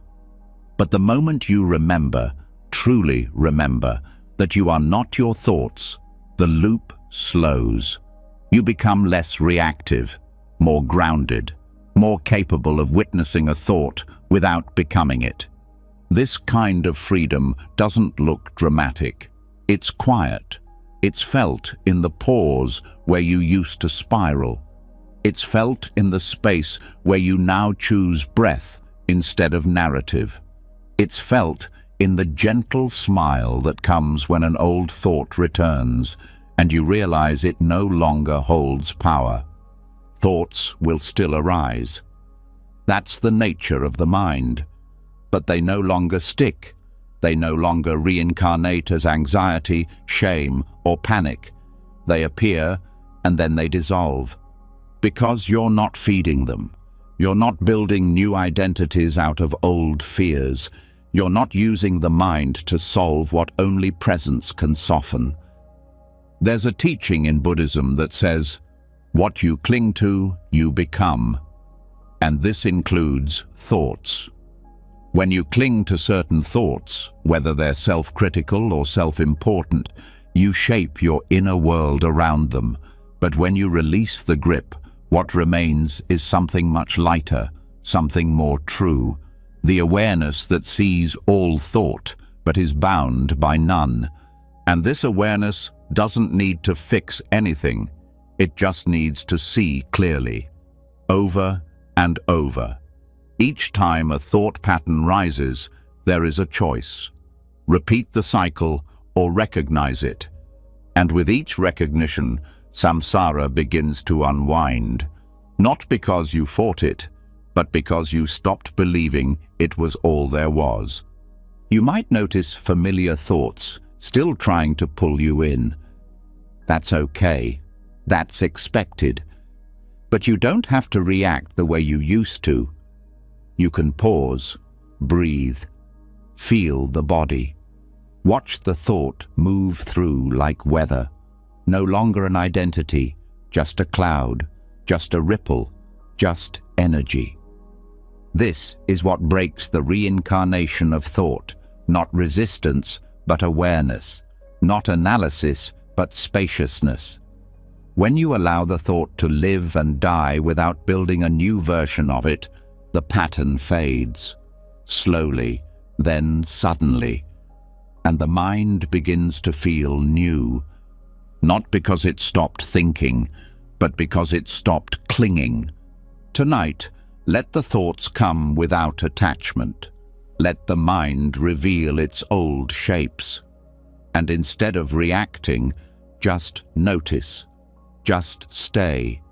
Just breathe. This is the undoing of samsara, not with effort, but with presence. Not by fighting the pattern, but by seeing that you were never the pattern to begin with. And now, the cycle starts to end.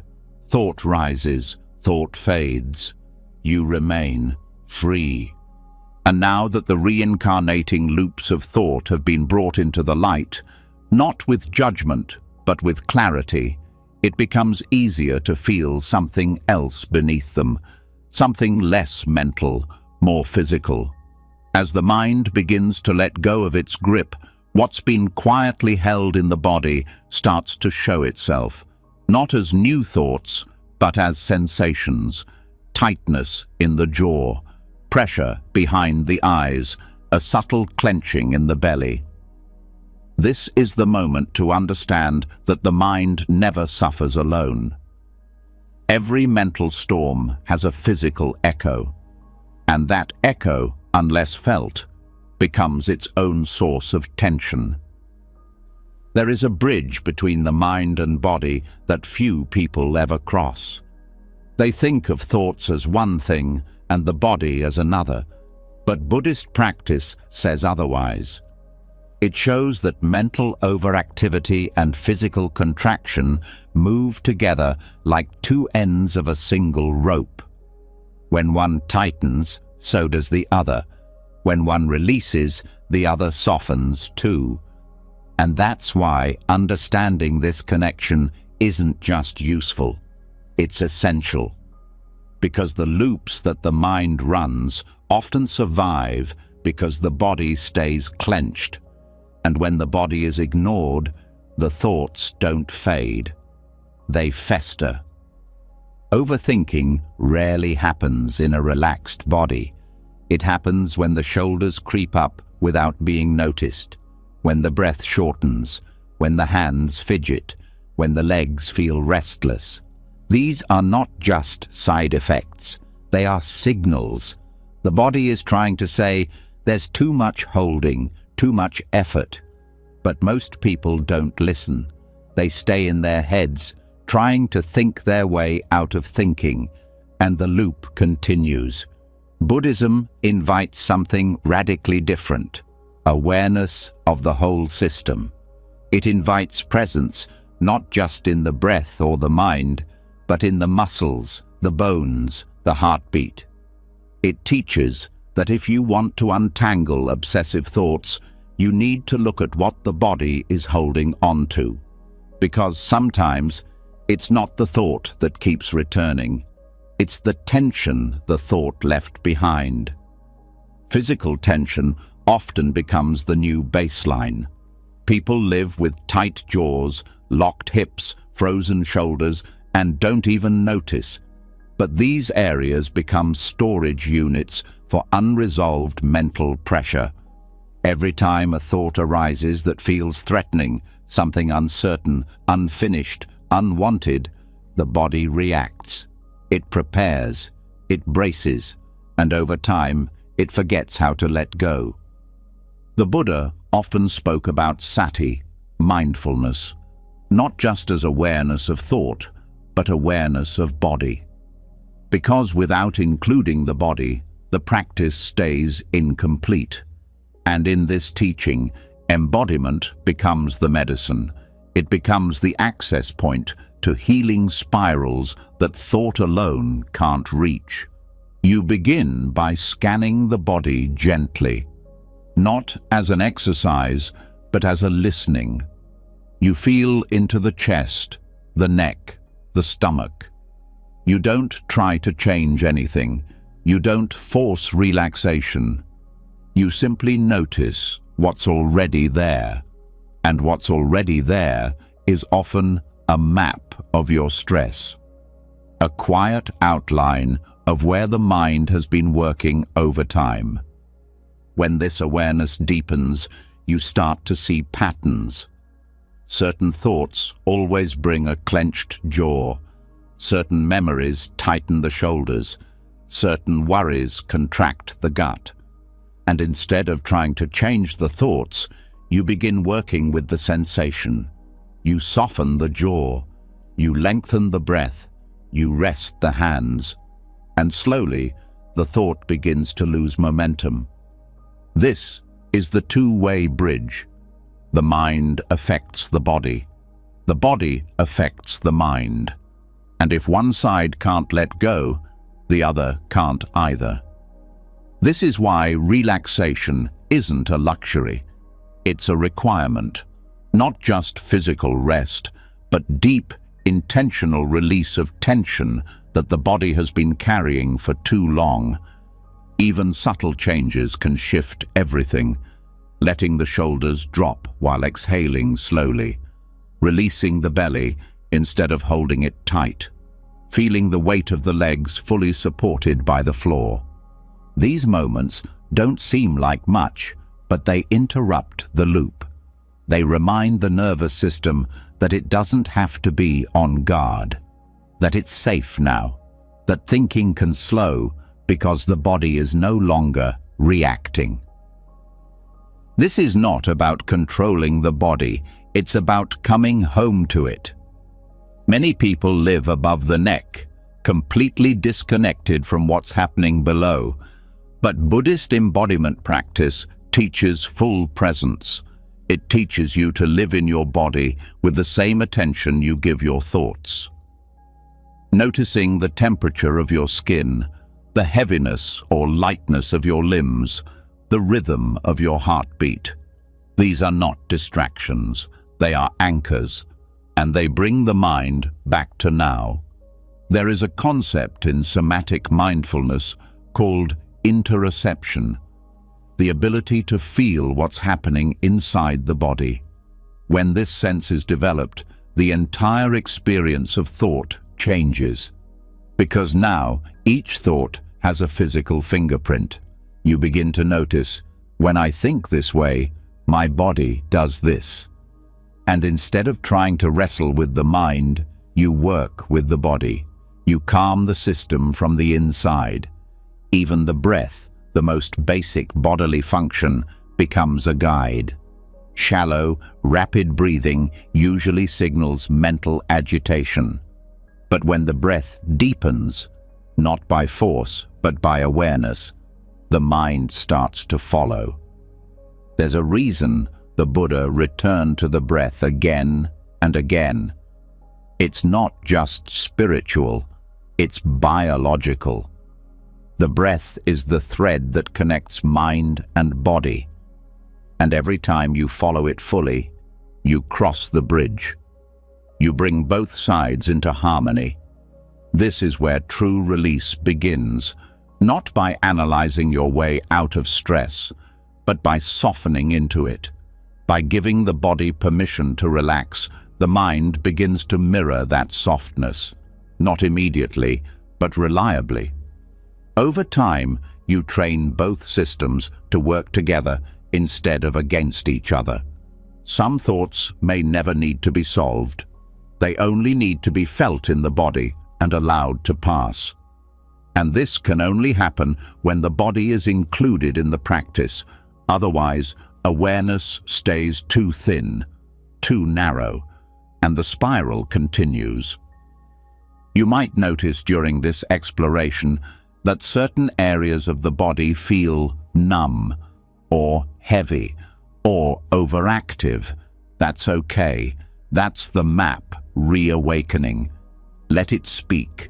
Let it unfold without trying to fix it. Awareness alone begins to change the way energy moves. The more space you give the body to be felt, the more room the mind has to let go. Even emotions, often seen as mental experiences, live in the body. Sadness has a texture, anger has a heat, fear has a contraction. And when you meet these not as problems, but as patterns of sensation, they start to dissolve. They stop feeding thought. And thought, no longer fueled by emotion, begins to quiet on its own. This is why embodiment is not separate from mindfulness.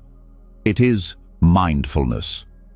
It is what grounds your awareness in reality instead of imagination. It is what turns meditation from a thinking exercise into a full-body experience of presence. Tonight, as you breathe, let your attention widen. Feel into the neck, the back, the stomach. Let yourself notice where tension lives, not to fix it, just to know it, just to say, "I see you." And in that seeing, something softens, something lets go. You don't have to do anything dramatic.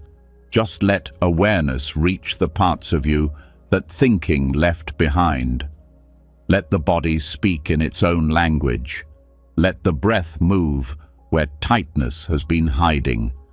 Let the nervous system reset without being forced, because every time you release tension, you interrupt the mental loop.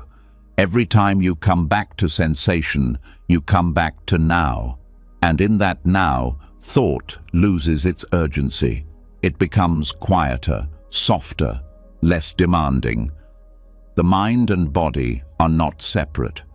They're a single experience, moving together. And when one heals, the other follows. So tonight, as you rest, let them walk across the bridge toward each other. Let the breath be the path. Let presence be the meeting point. Let tension unravel not as a task, but as a gift. And in that gift, you return to wholeness. You return to peace. You return to yourself. And now that the tension stored in the body has started to melt under the warmth of full attention, now that the bridge between thought and sensation has begun to open, a different kind of awareness starts to surface. It isn't located in the body, it isn't made of emotion, it's made of language. The quiet but constant voice that explains, comments, and evaluates everything, the inner narrator. It's always there, even when the body is still, and it doesn't speak with breath or heartbeat, it speaks with identity. This voice is often mistaken for truth. It says, "This is who I am," and we believe it. It says, "This is what's happening," and we don't question it. It narrates every moment like a movie, casting you as the main character in a personal story that must always be explained, justified, controlled. And though this voice sounds like intelligence, it is not awareness. It is habit. It is the conditioned self giving running commentary on every thought, feeling, and experience, not to bring clarity, but to maintain its illusion of control. This narrator was not born with you. It was built over years, out of memories, labels, fears, and social expectations. Its job is not to observe life, but to script it. It keeps the ego alive by keeping a story running. Even when silence is present, it wants to fill it. Even when there is nothing to solve, it starts solving anyway. That's why it doesn't stop. Because stopping would mean facing what exists beyond the story. And that, for the narrator, is terrifying. In Buddhist thought, this voice is part of the false self, the one made of mental formations. It isn't you, it's the accumulation of conditioned identity, held together by the glue of narration. The more you identify with this voice, the more trapped you feel in its rhythm.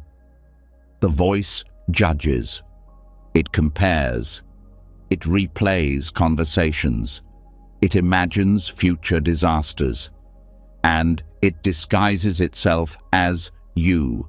So, you rarely notice how automatic it is. The first step is not to silence it.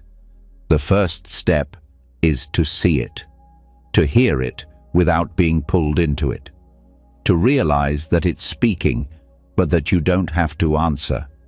The voice might say, "You should be doing more," but you don't have to move. It might say, "You always mess things up," but you don't have to believe it. You are not the voice. You are the awareness that hears it. When this shift happens, a new kind of silence appears. Not because the narrator is gone, but because it's no longer being followed. The voice becomes background noise, and the foreground becomes quiet, spacious, free. This doesn't mean the narrator won't fight back. It will. It's built to survive. It will get louder before it gets quieter. It will insist that its stories are urgent, that without it, everything will fall apart. But if you stay still, if you just keep listening without reacting, the power begins to fade. You might hear it say, "This silence is uncomfortable. Do something." You might hear it say, "You're wasting time." You might hear it scramble to name what you're feeling. That's how it stays alive, by defining everything. But not everything needs a label. Not every feeling needs a story. Some things are meant to be felt, not narrated. This is where meditation becomes medicine, not because it stops thoughts, but because it shows you how much of the inner voice is repetition. It says the same things, over and over, with different words maybe, but the same message. You're not safe. You're not enough. You need to fix this. But those messages are just echoes. They're not updates from reality. They're recycled lines from an old script. And once you see the script, you stop acting in it. There is a freedom that comes not from changing the inner voice, but from realizing you don't have to listen. You can hear it without feeding it, without answering it, without turning it into action. And the more you do that, the more space you create inside. Space that doesn't need to be explained. Space that just is. Buddhist teachings refer to this as returning to your original mind. The mind before thought, before story, before narrator. It's not blank.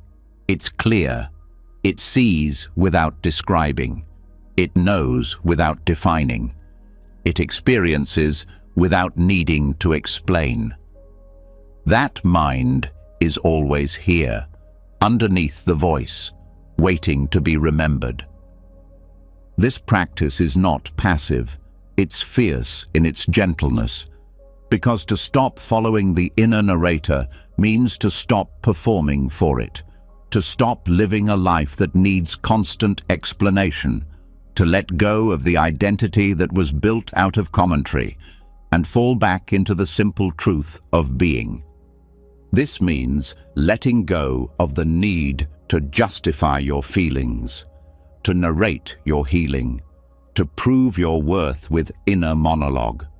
It means learning how to sit in the moment without narrating it back to yourself in real time. And when the voice speaks, it means smiling at it, not as an enemy, but as an old habit that no longer needs to run your life. You don't need to kill the narrator. You just need to stop hiring it to tell your story. The less you rely on it, the more natural silence becomes. And in that silence, something else starts to rise. Not a new voice, a new way of knowing, direct, wordless, peaceful. This is what Buddhist insight points toward again and again. Not more thinking, but clearer seeing. Not louder inner dialogue, but deeper inner stillness. The narrator says, "You are this story." Awareness says, "You are what sees the story." And once you see that clearly, you no longer confuse the voice for yourself. This changes everything. Decisions feel less pressured. Emotions feel less tangled. Relationships become more real. because you're no longer experiencing them through commentary. You're present, fully, without needing to explain why. And this is where the real silence begins, not the silence of no sound, the silence of no self-narration. The moment when you stop describing your life to yourself and just live it, moment to moment, breath to breath, without the middleman. Tonight, let the inner voice keep speaking if it must, but don't follow, don't agree, don't resist. Just let it speak into open space, like a radio left on in the corner. You hear it, but you don't engage. And slowly, it becomes background, then quieter, then irrelevant. You are not that voice. You never were. You are the space it echoes in. You are the awareness that remains long after it fades. And in that awareness, there is nothing to prove, nothing to fix, nothing to narrate. Only peace, only presence, only what is real. And now that the inner narrator has been gently exposed for what it is, not a truth-teller, but a habit of identity trying to hold on to itself, you might begin to notice just how deeply that voice had woven itself into your everyday moments. The constant background commentary may quiet, but the habit of grasping for something to think about still lingers. Even without the judgment, the mind can still reach, still loop, still spin in silence. This is where one of the oldest and simplest teachings in Buddhism becomes not just helpful, but essential. The breath. Not as a trick, not as a relaxation technique, as an antidote to looping thought. A thread back to presence when the mind forgets how to stop chasing itself. It's easy to dismiss the breath, to assume it's just a tool for beginners, something soft and surface level. But in Buddhist practice, the breath is sacred. It's not just air. It's awareness in motion. It's the one process in the body that is both automatic and voluntary, always happening, yet always available to be observed. That makes it the perfect anchor for a mind that's addicted to movement. A looped mind chases. A grounded breath interrupts that chase. Thought loops feed on tension, on unresolved emotion, on identification, and most of all, on inattention. The mind slips into automatic mode and starts chewing on the same story over and over, not because it loves that story, but because it has nowhere else to go. There's no ground beneath it, but the breath is ground. It is here. It cannot exist in the past or future. It happens now.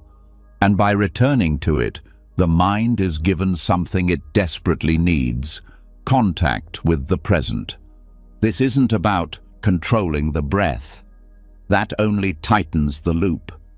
This is about feeling the breath without managing it, following it like a traveler being guided home, feeling its texture, its temperature, its rhythm, the way it enters the body and leaves on its own.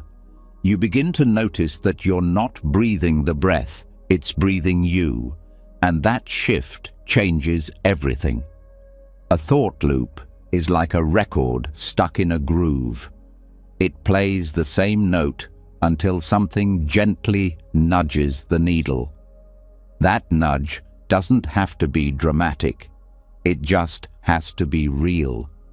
The breath is that nudge. Not by overpowering the mind, but by outlasting it, by offering something simpler, something true. There is something deeply soothing about the breath when it's truly felt, not noticed for a second and then abandoned, but felt in every part of the inhale and every part of the exhale, because within each cycle is a complete meditation. The breath rises, the breath falls. It is born, it dies, it begins again. This is the mirror of life itself, and when the mind tunes into that pattern, it starts to match the rhythm. Thought becomes less urgent, less repetitive, less sharp. This is not a distraction, it's not an escape. It's a return, a soft remembering of what presence feels like without needing thought to define it. And when the mind starts spinning again, you don't need to resist, you don't need to analyze, you just come back to the breath, again and again and again. Buddhist masters have long said that if you can stay with a single breath, just one breath, from beginning to end, without interruption, you will touch reality as it truly is. That may sound simple, but it's radical, because most minds have never fully followed a breath in their entire lives. They've noticed it, measured it, maybe tried to deepen it, but they haven't merged with it, haven't dissolved into it, haven't let the breath be the teacher. And that's exactly what it is, a teacher. The breath doesn't try to fix your thoughts, it doesn't argue with them, it just keeps going, calm, steady, present. No matter what the mind says, the breath keeps breathing. No matter how loud the loop becomes, the breath moves silently beneath it. And when awareness joins that breath, the loop no longer has the same grip. It's not that thought stops, it's that it becomes transparent. It loses weight. You see it rise, you see it fall, just like the breath. And that mirroring teaches the mind that it doesn't have to hold on, that it doesn't have to figure everything out, that it can let go, just like the breath does. Every exhale is a small release. Not metaphorically, physically.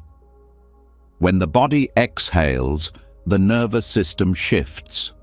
The heart slows. The tension drops. It's an invitation the mind rarely accepts because it's too busy. But when it does, something changes. The loop doesn't end with a bang. It fades. It dissolves into the silence that was always there. Following the breath doesn't mean closing your eyes and disappearing. It means opening your awareness and arriving. Noticing how each inhale fills you. Noticing how each exhale empties you. And resting in that cycle, not as a practice, but as a homecoming, as a reunion with the part of you that doesn't need to think in order to be whole. The breath also teaches impermanence. You can't hold it, you can't keep it, you can't store it up. It comes and it goes. And that truth, when felt directly, starts to unwind the illusion that any thought can give lasting safety. Thought pretends to offer security.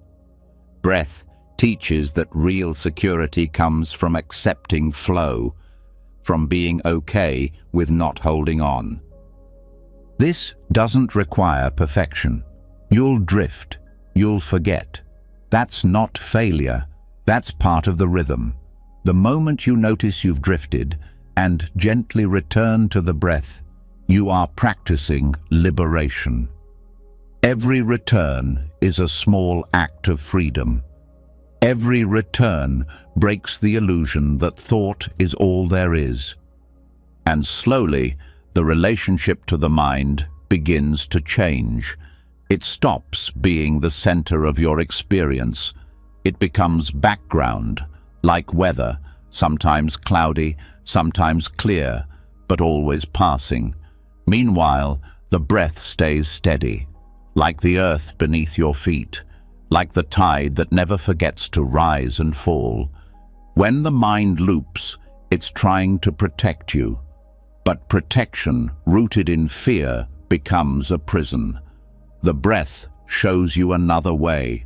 It protects by grounding, by steadying, by reminding you that this moment is safe enough to stop running, safe enough to feel, safe enough to rest.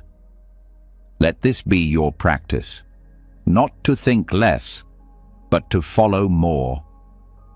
Follow the breath, not to escape the mind, but to remember what's real, what's alive, what doesn't need a story to exist. Let the breath be your doorway back, not to some ideal version of peace, but to the peace that's already here. Tonight, follow it, not in your head, in your body. Follow it like a thread that pulls you back into yourself. Let the thoughts loop if they must, but let your awareness return to the breath. Again, and again, and again, until the loops lose their energy, until the silence feels fuller than the stories, until presence is no longer a concept, but a place. And once you're there, stay, breathe, be. And now that the breath has opened a doorway back to stillness, not by force, but by rhythm, you begin to feel a deeper truth rising beneath the surface. Even as the thoughts quiet down and the mind begins to slow, there's still something inside that reaches. It reaches not for a thought, not for an escape, but for an answer, a conclusion, a guarantee, a solid ground to stand on. This reaching isn't noise. It's not loud like overthinking. It's quieter, but just as persistent. It's the craving to know, and not just to know facts, but to know outcomes, reasons, meanings, futures. This is the root that often hides behind the spiral of thought, the fear of uncertainty. In Buddhism, this craving for certainty is seen clearly. It's a form of attachment, not to things, but to knowing. And what most people don't realize is that the desire to understand everything is often what keeps the mind spinning. Not because understanding is wrong, but because the attachment to understanding turns the mind into a prisoner of its own questions.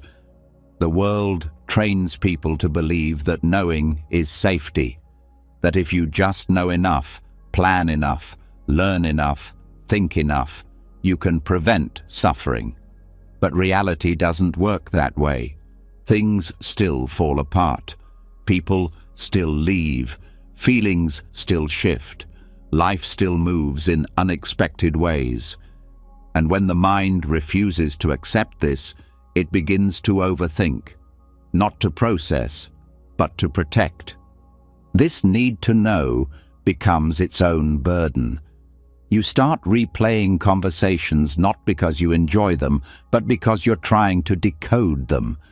You analyze future scenarios not because you can change them, but because uncertainty feels unbearable. The loop isn't fueled by thought itself, it's fueled by resistance to the unknown. Buddhist wisdom doesn't ask you to reject knowledge. It asks you to release your dependency on it. It teaches that the deepest peace doesn't come from what is known. It comes from the ability to be with what is unknown, to rest in a space where answers haven't yet arrived and may never come, and to not feel threatened by that. The Buddha himself refused to answer certain metaphysical questions, not because he didn't have insight, but because he knew those questions were rooted in the craving for control. And craving, no matter what form it takes, leads to suffering. So instead of offering answers that soothe the surface, he offered a path that dissolves the need for answers altogether. That path begins with presence. Presence is not just awareness of what's happening, it's awareness without needing to name it. It's a tension that doesn't demand clarity. Most people mistake peace for understanding. They think, once I figure this out, I'll be free. But freedom doesn't wait at the end of a solved problem. It's available right now when you stop demanding that the problem be solved. This shift changes everything. You start to see that your questions are not the issue. It's your urgency for answers that keeps you from peace. You don't need to resolve the past. You don't need to predict the future. You need to sit in the space in between, where truth isn't a conclusion, but a presence. There is a kind of courage required to stop trying to know everything. It's the courage to let go of the safety blanket of analysis, to stop pretending that if you just think hard enough, life will become predictable. Buddhism calls this courage wise not knowing, not ignorance, not confusion, but a deep, calm acceptance that life doesn't owe you certainty. And in that acceptance, overthinking begins to fade. Not because you stopped thinking, but because you stopped expecting your thinking to fix what only presence can hold. Thoughts will still arise. Doubts will still whisper, but they no longer carry the same weight. You start to feel the difference between a question that arises naturally and a question born from fear. The first is a doorway to insight. The second is a wall built against discomfort. When you stop feeding the need to know, something beautiful happens. Curiosity returns. Not the anxious curiosity that demands answers, but the open curiosity that explores without clinging. You become a witness to life, not a controller of it. And that witnessing allows wisdom to emerge on its own, in its own time. There is a teaching that says, the clear mind does not seek to clarify. It means that clarity is not a product of effort. It's a natural state that arises when effort drops. When the clouds of craving lift, the sky of understanding is already there. You don't need to create peace. You need to stop covering it with questions you were never meant to answer. This is especially important in moments of emotional confusion. When grief comes, when change hits, when someone says something that leaves you unsure, the mind rushes in to interpret, to find meaning, to build a story. But often, that story isn't healing. It's just distraction. The real healing begins when you can feel the emotion fully without needing to name it. When you can say, I don't know what this means yet, and that's okay. Even in relationships, the cost of certainty shows up. You want to know what someone feels. You want to define what's happening. You want to label the connection, the distance, the silence. But some things don't fit into words. Some experiences are meant to be lived, not dissected. When you drop the need to define them, you finally get to feel them. Overthinking thrives on the illusion that knowledge is control. But control is just another story. A way the ego tries to protect itself from the rawness of change. When you stop needing control, you stop clinging to thought. You stop building fortresses out of logic. You stop mistaking certainty for safety. And this is the deeper teaching. Peace doesn't come from knowing. It comes from intimacy with the unknown, from staying open when the mind wants to close, from staying soft when the ego wants to harden, from trusting that life will unfold even when your understanding lags behind. This isn't passive. It's powerful. It's what allows you to live fully without needing a script, to love without needing guarantees, to feel without needing proof, to be without needing to become. Tonight, let yourself rest in the unknown. Let yourself not need answers. Let your breath anchor you when questions rise. Let your body hold space when the mind doesn't know what to do. Let silence be enough, not because you gave up, but because you finally stopped searching for what was never missing. Peace is not the result of solving everything. Peace is what's left when the solving stops. When you realize the mind can rest, even in uncertainty. When you remember that being present is enough. That's the gift of letting go of knowing. That's the release of overthinking. That's the beginning of freedom. And now that the need for certainty has been exposed for what it is, not safety, but a habit of control, you may feel a strange quietness start to settle. A sense of space where questions used to live. At first, this space might feel empty, uncomfortable, but underneath it, something more honest begins to surface. A different kind of knowing, one that doesn't chase answers or build stories, one that rests. This is where the real journey begins, not into clarity through solving, but into clarity through surrender, into what Zen calls don't know mind, a state that doesn't fear the unknown, but allows it to be sacred. Don't know mind is not confusion. It's not indecision. It's not giving up. It's the opposite. It's a deep willingness to stand in the middle of life without needing to shrink it into a narrative. It's the mind that doesn't grasp, that doesn't rush, that doesn't spin its wheels to escape discomfort. This mind is soft, spacious, receptive, and it is in that receptivity that true wisdom begins to bloom. Overthinking, by contrast, is the result of a mind that's forgotten how to rest.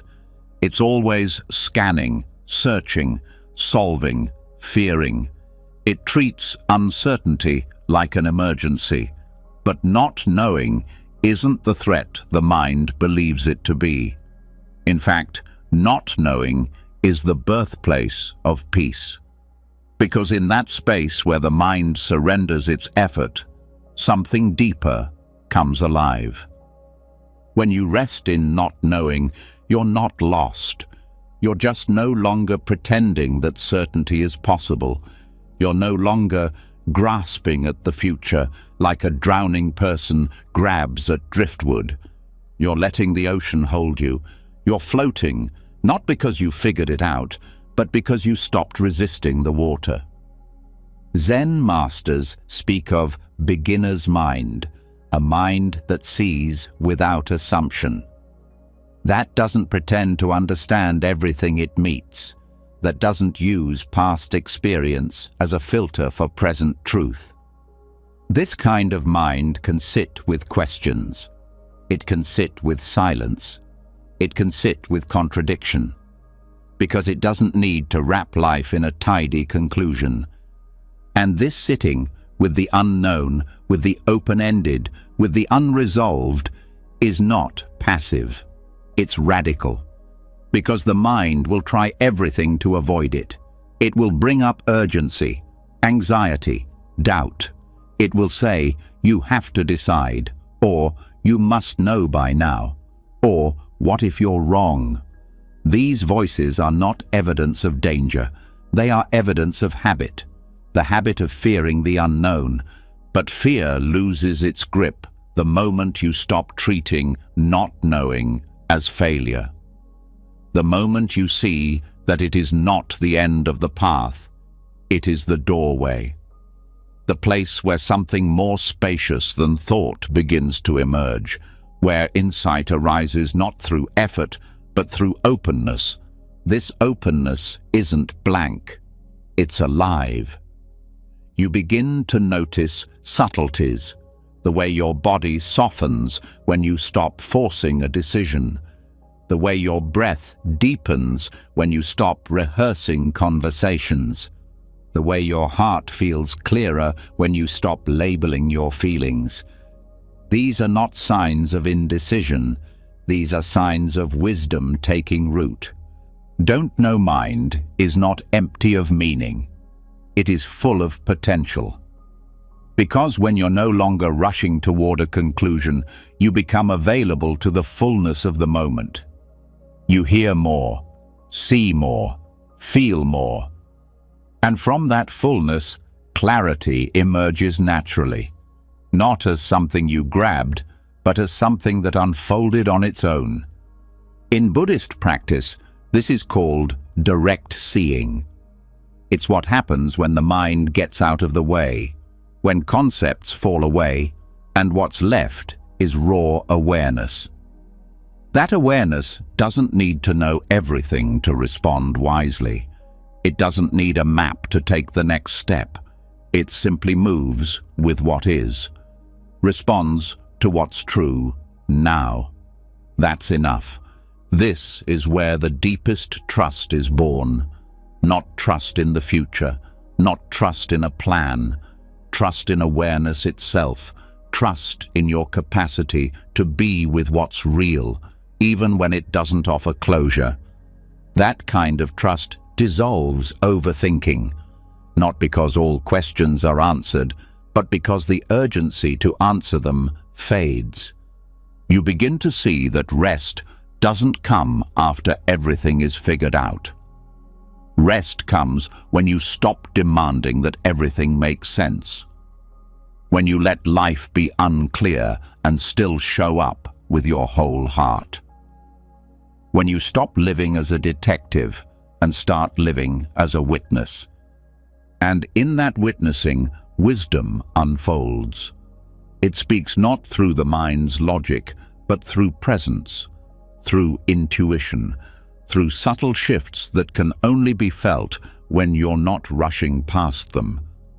This doesn't mean you stop learning, or that you stop reflecting. It means you stop mistaking analysis for peace. You stop mistaking mental effort for clarity. You stop mistaking control for safety. The truth is, the most important things in life can't be fully known in advance. Love, loss, change, meaning. These things must be lived into, felt, allowed. They're not puzzles to solve, they're mysteries to experience. Don't know. Mind allows you to live them more fully because it frees you from the pressure of getting it right, of being certain, of knowing in advance what you can only know by being present. This presence, when it becomes your center, gives you a kind of quiet strength. You no longer need to prove yourself to yourself. You no longer need to outthink your own fear. You simply stay. Stay with the breath. Stay with the uncertainty. Stay with the moment that doesn't have a label yet. And in that staying, you start to feel truly free. Because freedom doesn't come from having all the answers. It comes from letting go of the need for answers.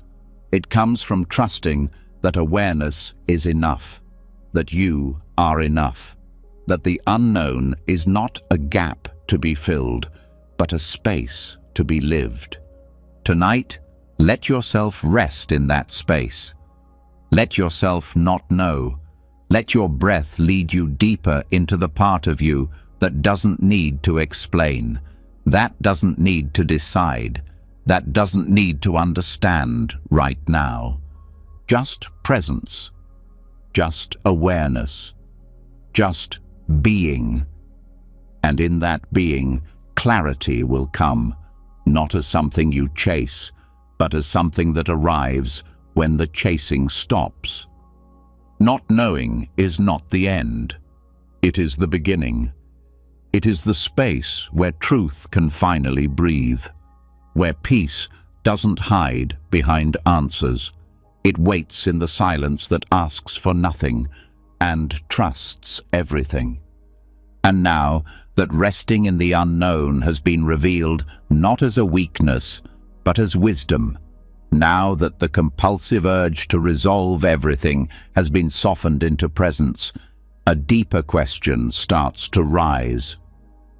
If peace can come from letting go, why does the mind still pull toward old habits? Even with awareness, why do the same reactions return? Why does the same worry, the same fear, the same pattern come back even after it's been seen? The answer is not punishment. It's not failure. It's the natural unfolding of something subtle and powerful, karma of the mind. In Buddhism, karma is not some supernatural reward and punishment system. It's not fate. It's not destiny. It simply means action, cause and effect, repetition. What you do with your attention, your speech, your thoughts, and your intentions lays down grooves in consciousness. The more you walk a path, the easier it is to keep walking that same way. The deeper the groove becomes, the harder it is to change direction. This is how mental habits become karma. Not just what you think, but how you think. How quickly the mind jumps to conclusions. How easily it spirals into defense. How it moves toward blame, worry, resentment, or self-doubt without being asked. These are not personal flaws. They are patterns. And patterns become ruts when they're not interrupted. Most people don't see these ruts because they've lived in them for so long. The response feels natural, the emotion feels automatic, the thought feels inevitable, but none of it is fixed. The mind is just practiced, and what it practices becomes its path. If the mind constantly practices reactivity, it becomes reactive. If it practices fear, it becomes fearful. Not because it wants to suffer, but because it doesn't know there's another way. Karma of the mind isn't something happening to you. It's something happening through you. And once you see this clearly, something powerful becomes possible. Conscious choice. The ability to interrupt the pattern, not by force, but by awareness, not by pushing it away, but by choosing not to feed it anymore. This is where freedom begins, not in avoiding old thoughts, but in responding to them differently. When a familiar worry arises, you can pause, breathe, recognize the pattern. Instead of reacting, you witness. Instead of spiraling, you stay. That moment of staying, of doing nothing, is the beginning of new karma, a new groove, a new path that leads away from suffering, not deeper into it. Thoughts will still come, emotions will still rise, but your relationship to them starts to shift. You no longer act on them just because they're loud. You no longer believe them just because they're familiar. You stop rehearsing them, replaying them, reinforcing them, and in that stopping, they begin to dissolve. Buddhism teaches that every moment of mindfulness is stronger than thousands of unconscious reactions, because awareness interrupts the cycle. It doesn't erase the past, but it rewrites the momentum. Every time you notice the pattern and don't feed it, you lay down new karma. Not tomorrow, not after years of practice. Now. This is not about perfection. You will forget. You will fall into old habits. That's okay. The power is not in never falling. It's in returning, in seeing more quickly, in recovering awareness sooner. That recovery is what transforms old karma into new possibility. And the more you practice this, the more sensitive you become to the small spaces where suffering starts. You catch the first hint of tension in the body, the first flicker of judgment in the mind, the first tight breath before a reaction. These are the seeds. Most people miss them. They only notice suffering when it's fully grown. But with practice, you begin to feel it in its earliest form. And in that early noticing, you get to choose something else. This is why mindfulness is not just relaxation, it's revolution.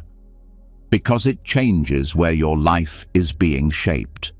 Not on the outside, but in the moment you decide whether or not to follow a thought, whether or not to believe a story, whether or not to add one more layer to the same reaction you've played 1,000 times. Old thought patterns don't go away just because you want them to.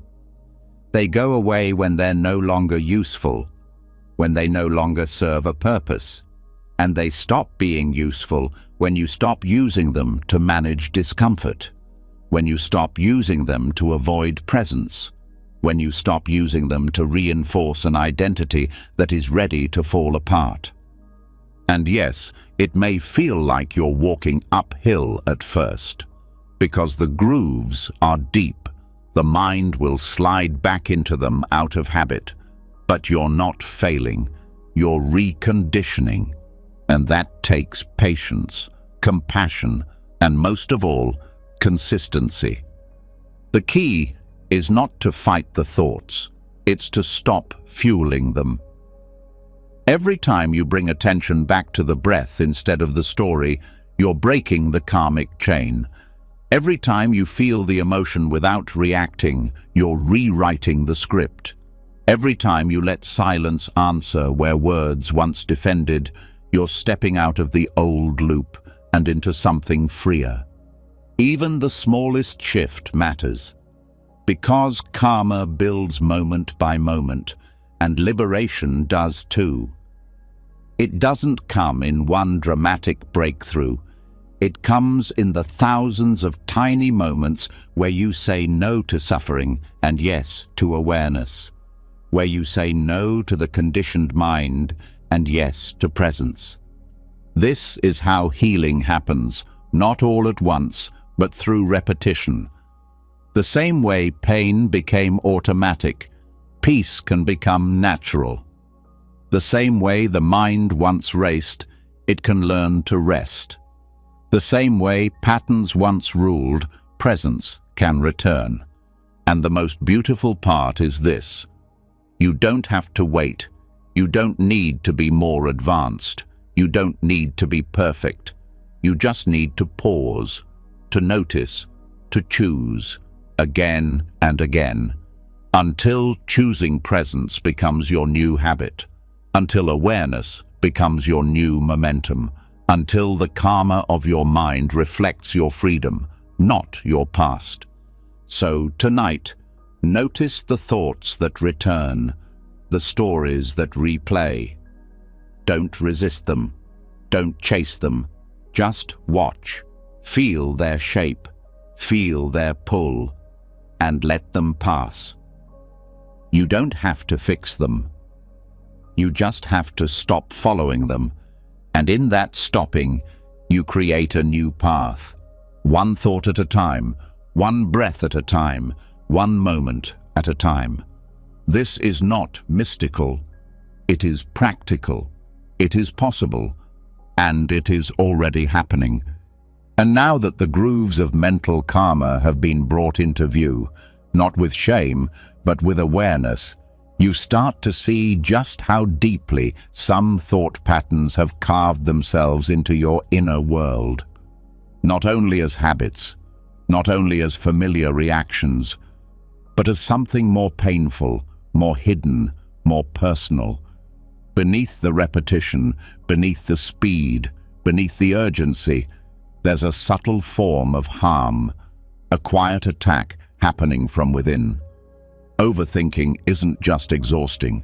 It can be a way the mind turns on itself, Not with violence the world can see, but with loops that wound from the inside out.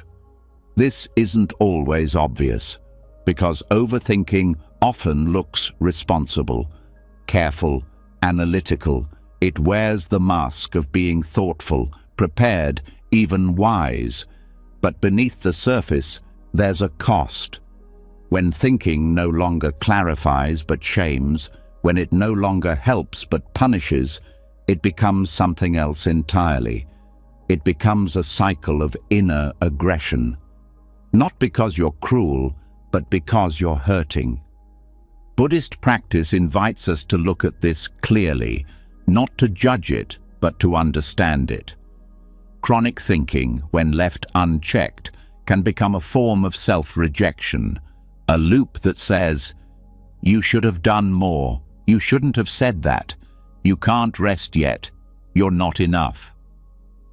These thoughts may sound like problem-solving, but what they're really doing is reinforcing a belief that you're not allowed to just be, that you must always be fixing, analyzing, reviewing, repairing something about yourself. And that belief creates pain. Quiet, hidden pain. The kind that doesn't leave bruises, but leaves you exhausted, disconnected, unable to trust stillness. Because stillness, to the overthinking mind, feels dangerous. It feels like failure. It feels like vulnerability. But it's not. Stillness is where healing begins. And to reach that stillness, you must first see how the mind may be punishing itself through thinking, how it may be using analysis to avoid feeling, how it may be replaying the past not to understand it, but to relive the shame. And that recognition isn't meant to create guilt, it's meant to create space. Space to meet the suffering underneath the spiral with something completely different. Compassion. Not the soft, vague idea of compassion, but direct, embodied compassion. The kind that sees the loop and says, "You don't need to do this to yourself anymore." The kind that sees a racing thought and responds with breath. The kind that sees the urge to over-process and gently asks, "What are you afraid of feeling right now?" Because at the heart of overthinking is fear. And often that fear was learned. At some point, the nervous system decided that thinking was safer than feeling, that predicting pain was safer than being surprised by it, that explaining everything was safer than being misunderstood. These were survival strategies, not flaws, not weakness. But they stayed too long, and now they cause harm. Buddhist wisdom teaches that suffering often continues long after the original pain is gone, not because life is cruel, but because the mind keeps repeating the wound. It circles around it. It examines it. It replays it. And this circling creates new suffering, not because you deserve to suffer, but because the mind doesn't know how to stop. That's why the path forward isn't critique. It's kindness. Deep, steady, unshakable kindness. Because overthinking can't be solved with more thinking. It has to be met with presence, with softness, with the willingness to feel what the mind has been trying to outrun. This begins with noticing the tone of your inner voice, not just what it says, but how it says it. Is there pressure, judgment, panic? Is there blame disguised as logic? Is there urgency when none is needed? These are signs, not of failure, but of pain trying to protect itself. And when you start to notice that tone, you can begin to change the relationship. Instead of reacting to the thought, you respond to the wound underneath it. The thought might say, you messed up again. But the wound says, I'm scared to be unworthy. The thought might say, you need to figure this out. But the wound says, I'm afraid of being left behind. The thought might say, you can't relax. But the wound says, I don't feel safe enough to stop. This is where healing happens, when you stop believing the thought and start listening to the pain behind it. When you stop spiraling and start soothing, not with explanations, but with presence, with breath, with stillness. And in that stillness, the body begins to soften. The nervous system begins to trust. The spiral begins to slow, not because the problems are solved, but because the war inside is ending. The mind is no longer turning on itself. It's being held, seen, respected. Overthinking often tries to fix what can only be healed, and healing doesn't come from analysis. It comes from love, from attention, from the willingness to feel instead of flee, to soften instead of solve, to rest instead of repeat. This doesn't mean you'll never overthink again. The grooves are deep, the habit is strong. But now there's another option. There's a pause, a breath, a new way of relating to the mind. And that new way grows stronger every time you choose compassion over critique. You begin to notice sooner. You begin to soften faster. You begin to stop spirals before they start. And when you don't, when the spiral runs anyway, you meet it with kindness, not shame. You say, this is the part of me that's scared. This is the part of me that learned to think as a way to feel safe. And I'm here now. I see it. I won't abandon it. That's the voice the mind has been waiting for. Not one that fixes, one that stays, one that doesn't turn away just because the thoughts are dark or messy, one that says, I love you even here, even now, even like this. And that kind of voice, that kind of presence, starts to heal what overthinking has been covering. It reaches the root, the grief, the shame, the unmet need, and it meets it not with analysis, but with care, not with solving, but with stillness. So tonight, as thoughts come, notice their tone, notice their urgency, and ask yourself, what is this thought trying to protect me from feeling? Don't rush to answer. Just stay, just listen, just breathe. Because maybe the overthinking isn't the problem. Maybe it's the signal, the flare the wounded mind sends out when it doesn't feel safe. And maybe now, with awareness and love, you can answer that signal differently. Not with more thinking, but with peace. You are not your thoughts. You are not your spirals. You are the presence that sees it all, and the compassion that holds it all. That's what breaks the cycle.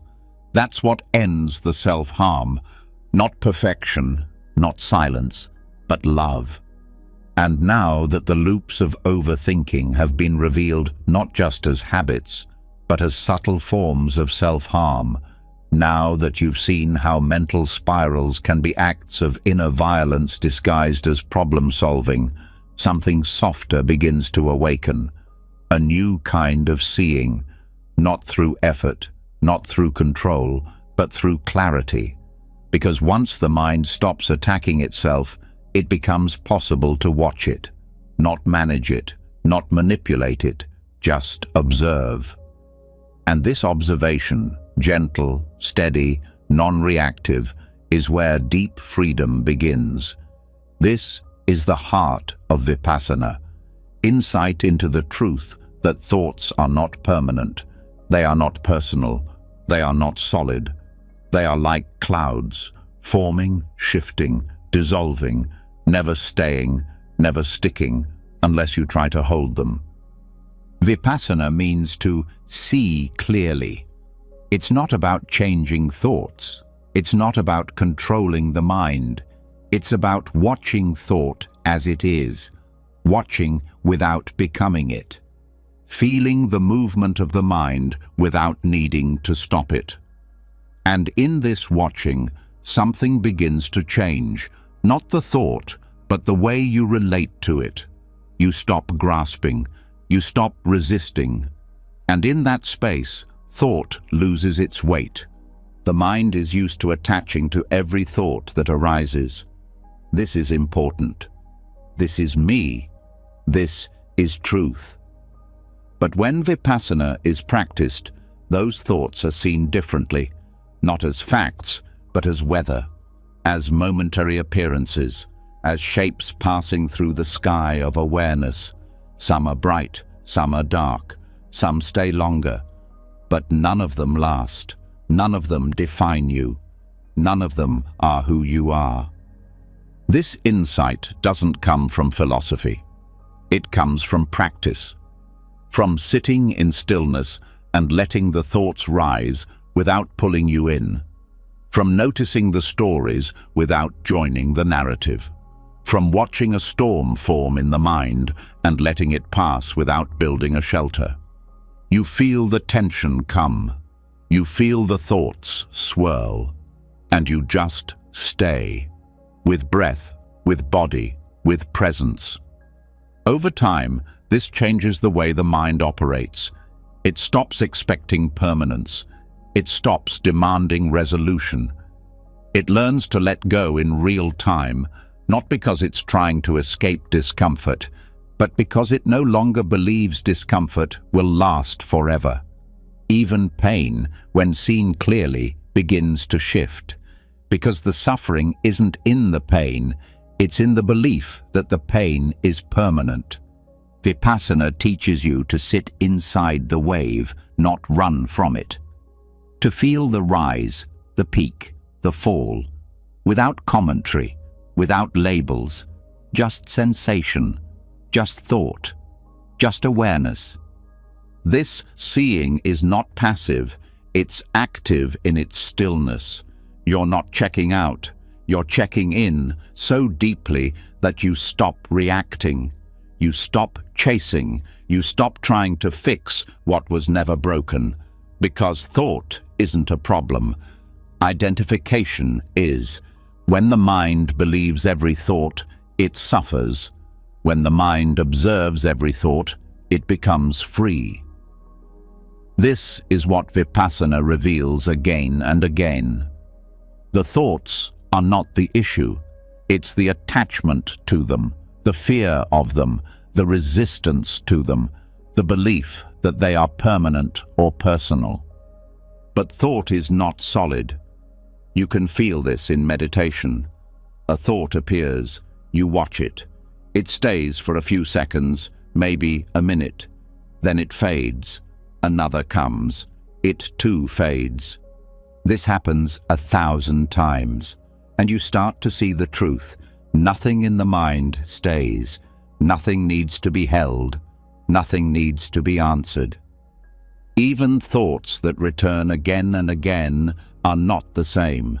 They are recreations, variations, ghosts of the original. And when you watch them without grasping, they start to lose their grip. They start to dissolve. Vipassana is not about pushing thought away. It's about letting thought be itself. Just like a cloud. You don't push a cloud, you don't grab it. You just watch it pass, and that's the practice. Thought arises. You see it. You breathe. You stay. Thought passes, and you are still here. This kind of seeing builds confidence, not in your intellect, but in your awareness. You start to trust that presence can hold anything, that no thought is too much, that no wave is too big, because you felt them rise and fall, over and over, and you're still here. This builds equanimity, a balanced mind, a mind that doesn't panic every time something uncomfortable arises, a mind that doesn't jump into every story, a mind that can sit in stillness while storms come and go, because it knows the sky is untouched. This also brings compassion, because when you see your own thoughts clearly, you stop judging others for theirs. You stop needing people to agree with you. You stop reacting to every word, every opinion, every behavior, because you know it's all weather, it's all movement, it's all passing through. And in this way, seeing clearly doesn't just heal your inner world, it changes how you live in the outer one. You listen more, react less, love deeper, judge softer, because you're no longer trapped in your own mind. You're no longer at war with thought. You're no longer trying to control the sky. You've remembered how to watch. This watching becomes your refuge. Whenever the mind gets loud, you return to awareness. Whenever a storm starts building, you anchor in breath. You open your senses. You let the cloud pass, and it always does. Not because you made it go, but because that's what clouds do. That's what thoughts do. They come, they go. The suffering only stays if you hold on.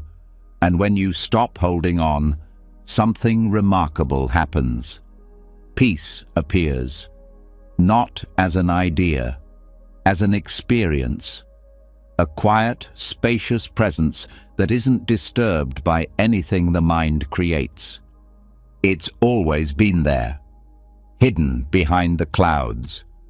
Vipassana just shows you how to see it. Tonight, let that seeing begin. Let thoughts arise. Let them move. Let them fade. Stay with your breath. Stay with your body. Stay with the watcher. Don't chase. Don't fix. Just see. Because what you see clearly, you no longer fear. And what you no longer fear, you no longer fight. And what you no longer fight sets you free. Thoughts are not the problem. Believing them is. Grasping them is. Fearing them is. But when you let them float, when you let them pass, when you remember that they are clouds, not you, then you remember who you are, not the storm, not the weather, but the sky. And now that the mind has begun to release its grip on the clouds it once clung to, now that thoughts are seen not as commands but as passing weather, something even deeper starts to reveal itself. Beneath the movement, beneath the rising and falling of inner storms, beneath the silence between them, there lies a question that most never think to ask. If thoughts are just passing events, why do they still cause so much pain? Why do they still shape reality so powerfully? The answer is not in the thoughts themselves, but in what the mind does with them. It's not the thought that causes suffering, it's the belief, it's the identification. It's the moment when the mind says, "This is true," and stops looking any further. In Buddhist teaching, this moment is called fabrication. The mind doesn't just record reality, it builds it, it shapes it. It interprets and filters and rearranges based on its own habits and conditioning. What appears in your experience is not raw truth. It is a constructed view. It is perception shaped by memory, emotion, expectation, fear, and bias. And when the mind forgets this, suffering begins. Not because reality is painful, but because the version of reality the mind has created becomes a trap. This is the core of mental suffering, mistaking thought for truth, mistaking a passing narrative for fact. A thought arises, "They don't care about me. I'll never succeed." This always happens to me. And instead of seeing it as a mental event, the mind grabs hold. It builds a story. It attaches emotion. And suddenly, it's no longer a thought. It's a world. This process happens fast. So fast, it feels automatic, but it can be seen. And when it's seen clearly, it can be interrupted. Not by force, not by arguing with the thought, but by remembering that the thought is not the problem. The belief is. The unquestioned acceptance is. The moment of forgetting that this is not reality, it's a lens. The mind is not trying to deceive you on purpose. It's doing what it was trained to do. From early life, the brain learns to create patterns, fill in gaps, draw conclusions. That's how it keeps you safe. But the same mechanism that helped you avoid danger can also become the reason you stay stuck. Because the mind doesn't know how to distinguish between a useful pattern and a painful one unless awareness steps in. This is where the Buddhist path offers something radical. It doesn't tell you to replace bad thoughts with good ones. It doesn't tell you to build better beliefs. It tells you to see clearly, to recognize that what you're calling truth might just be repetition, that what you're calling who I am might just be a collection of mental habits. Seeing this requires humility, the willingness to say, maybe I don't know what I thought I knew, not just about the world, but about yourself, about others, about the future. It means loosening the grip on the stories you've used to explain your life. It means turning toward each thought and asking, is this true or just familiar? The practice begins in stillness. When a thought arises, pause, feel it, look at it. Where does it come from? Does it have a shape in the body? Does it carry emotion? Does it sound like an old voice you've heard before? And most importantly, is it trying to protect you or punish you? This question matters because many beliefs are not supportive. They are inherited, conditioned, internalized voices from the past, teachers, parents, peers, repeating judgments that were never yours to begin with. And yet, the mind repeats them because repetition feels safe. Familiarity feels like truth. But they are not the same. Thoughts are not inherently harmful. But when they are believed without question, they become chains. Beliefs form identities, and identities, once solidified, resist all change. You start defending the very thoughts that are keeping you stuck. You cling to the pain because it feels like who you are. Buddhism invites a different path, not to fight the thoughts, but to look at them with curiosity, to create a small sacred space between the thought and the belief. A space wide enough for awareness to step in and say, this is not who I am, this is not permanent, this is not the whole truth. When that space opens, even for a breath, freedom enters. The thought still arises, but it doesn't define you. It moves through, but it doesn't build your world. You can feel sad without believing the mind's conclusion. You can feel doubt without building a story of failure. You can feel anger without becoming someone who is broken. This is the wisdom of clear seeing. Vipassana deepens it. Mindfulness holds it. And compassion makes it safe. Because you're not just observing thoughts, you're unlearning years of mental construction. You're dissolving the wall between perception and reality. And that takes patience, gentleness, and the deep trust that truth doesn't have to shout. It just needs space. Even beliefs that feel empowering can be traps. I am strong. I am successful. I always get through things. These can feel helpful, but they're still identities. They still create pressure. Because now, when life becomes hard, you feel like you've failed your own image. The deeper peace comes not from building a better identity, but from not needing one at all, from being present without labeling, from being alive without explanation. Thoughts will still come. That doesn't change. But your relationship to them becomes soft, spacious. You listen without obeying. You notice without collapsing. You stop defending what no longer serves you. And in that, the mind starts to feel less like a battleground and more like a river. Moving, but not dangerous. Alive, but not in charge. This is what it means to be free. Not to never think, but to no longer be ruled by thought. Not to avoid stories, but to see them for what they are. Clouds passing through sky. Echoes, not commandments. Possibilities, not prisons. So tonight, as thoughts appear, let them.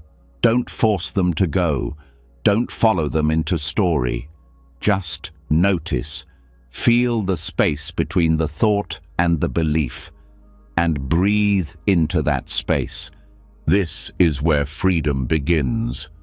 Not in silence, not in control, but in remembering that every thought is optional, every belief is a choice, and reality does not need your mind's permission to be at peace. You can watch thought rise and not ride it. You can feel thought burn and not believe it. You are not what your mind tells you.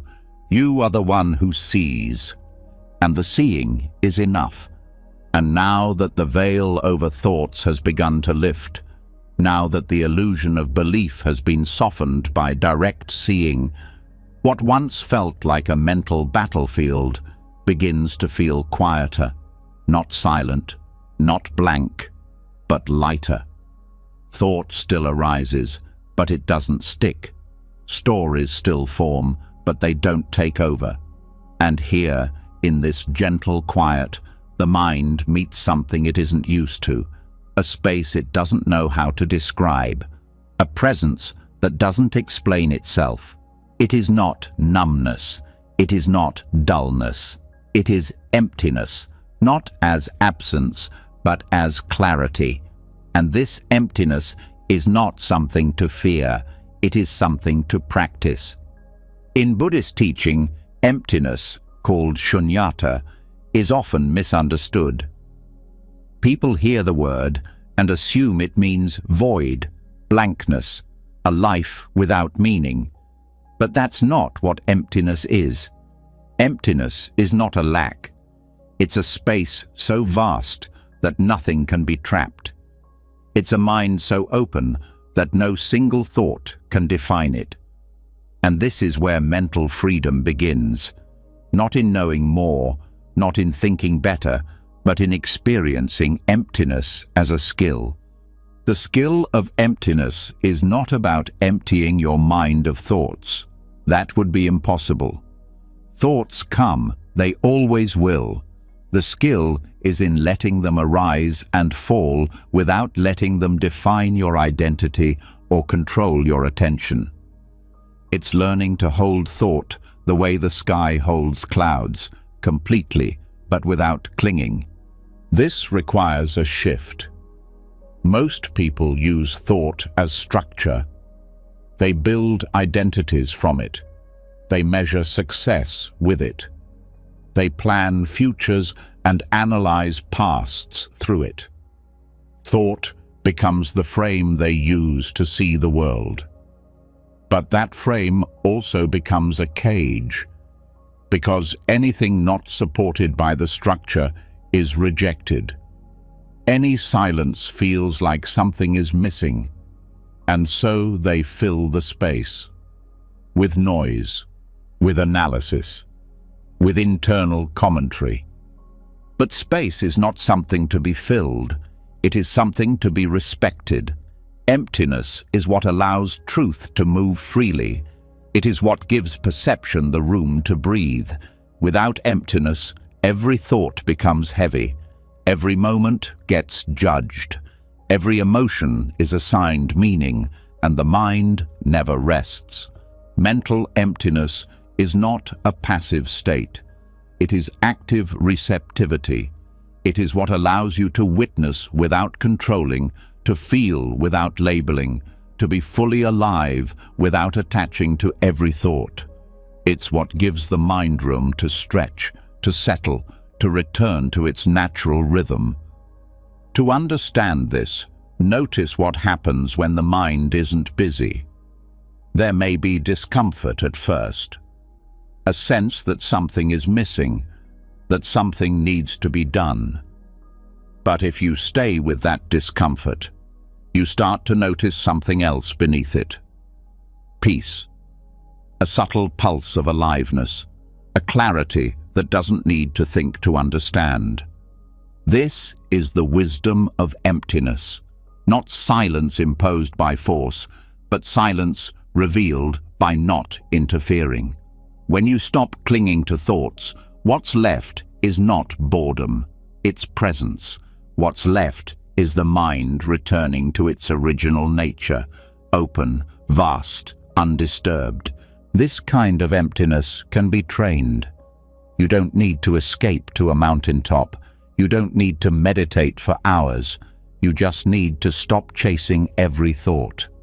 You just need to begin relating to inner space the way you relate to outer space, not as something scary, but as something necessary. Because emptiness allows beauty. Without space, a song is just noise. Without space, a painting is just clutter. Without space in your mind, you can't hear what matters. You can't feel what's real. Everything is drowned by interpretation, evaluation, prediction. But in emptiness, there is listening, there is patience, there is truth. The practice is simple. When a thought arises, let it arise. Watch it, feel it, but don't hold it. Don't feed it. Let it pass, and rest in what remains. That rest is not nothing. That rest is where presence lives. Mental emptiness is not checked out. It's not apathy. It is alert stillness. It is what allows the mind to be soft without being weak, to be open without being confused, to be quiet without being empty in the negative sense. This shift from belief to space creates a completely new relationship with thought. You stop trying to control the mind. You stop fearing what it might say. Because now you know thoughts will come and go. But the space remains, and that space is where you are free. This also changes how you relate to other people. When your mind has space, you listen better. You don't fill the silence with assumptions. You don't respond from habit. You respond from presence, from emptiness that isn't void, but capacity. This capacity allows emotions to move too. When you're not stuffing the space with thought, you can feel deeply, fully, without pushing away, without grasping. Emptiness becomes the field where all experience can rise and fall without turning into suffering. In meditation, this is where the deepest insights come, not during the thinking, but during the gaps, the moment after an exhale, the pause between thoughts, the stillness that isn't waiting for the next thing, but is complete as it is. You start to realize that the spacious mind is the wise mind, not because it has more knowledge, but because it has less clutter, less noise, less conditioning. In that space, compassion rises naturally. So does clarity. and ease. This doesn't mean you live without thought. It means thought no longer fills every inch of awareness. It means you have choice. You can use thought when needed, and you can rest in space when it's not. The more you practice, the more this becomes natural. You speak with less rush, you move with less tension, you think with more precision, because your thoughts aren't trying to cover silence, they're supported by it. This is the skill of emptiness. It's not about stopping life, it's about making space for it. Space to feel, to breathe, to be. Space for life to unfold without you needing to narrate or control it. So, tonight, don't fear the quiet. Don't rush to fill the space. Let the emptiness open. Let it show you that nothing is missing. That presence doesn't need a script. That peace doesn't need more thoughts, just more room. Because when you learn to rest in emptiness, you stop seeking refuge in noise. You stop mistaking silence for lack. And you remember that the mind doesn't need more. It needs less grasping, less labeling, less interruption. And in that less, there is more than enough. And now that the spaciousness of emptiness has been allowed to unfold, not as absence, but as presence, not as void, but as the very ground of clarity, something more primal begins to stir underneath. Thought may have softened, silence may have widened, but awareness hasn't stopped deepening. In fact, it's begun to shift direction, downward, inward, away from the sky of mental space and toward the earth of the body. Because even before the mind begins to spin, the body already knows. Long before thoughts spiral into stories, the body has already felt the signal. The wisdom is there, waiting to be heard. And when the mind doesn't know what to do, it's the body that tells the truth. There is a kind of knowing that doesn't need language. It doesn't need conclusions or analysis. It's the quiet communication of breath, muscle, pulse, and posture. The way the stomach tightens before the first anxious thought appears, the way the jaw clenches before anger becomes a word, the way the chest constricts before fear is fully formed. This is not random. It's not coincidence. It's intelligence, not the mind's intelligence, but the body's. In Buddhist practice, this body-based wisdom is essential. It grounds presence in something real, something undeniable, because thoughts can lie. They can fabricate, distract, or distort. But the body doesn't lie. It responds, it reflects, it reveals, and when awareness returns to the body, thinking loses its compulsive hold. This isn't about rejecting thought, it's about remembering what comes before it. When uncertainty arises, the mind often rushes to explain, to organize, to find safety through understanding. But understanding that isn't rooted in sensation becomes disconnection. You get lost in the clouds again, and forget that the ground is still beneath you.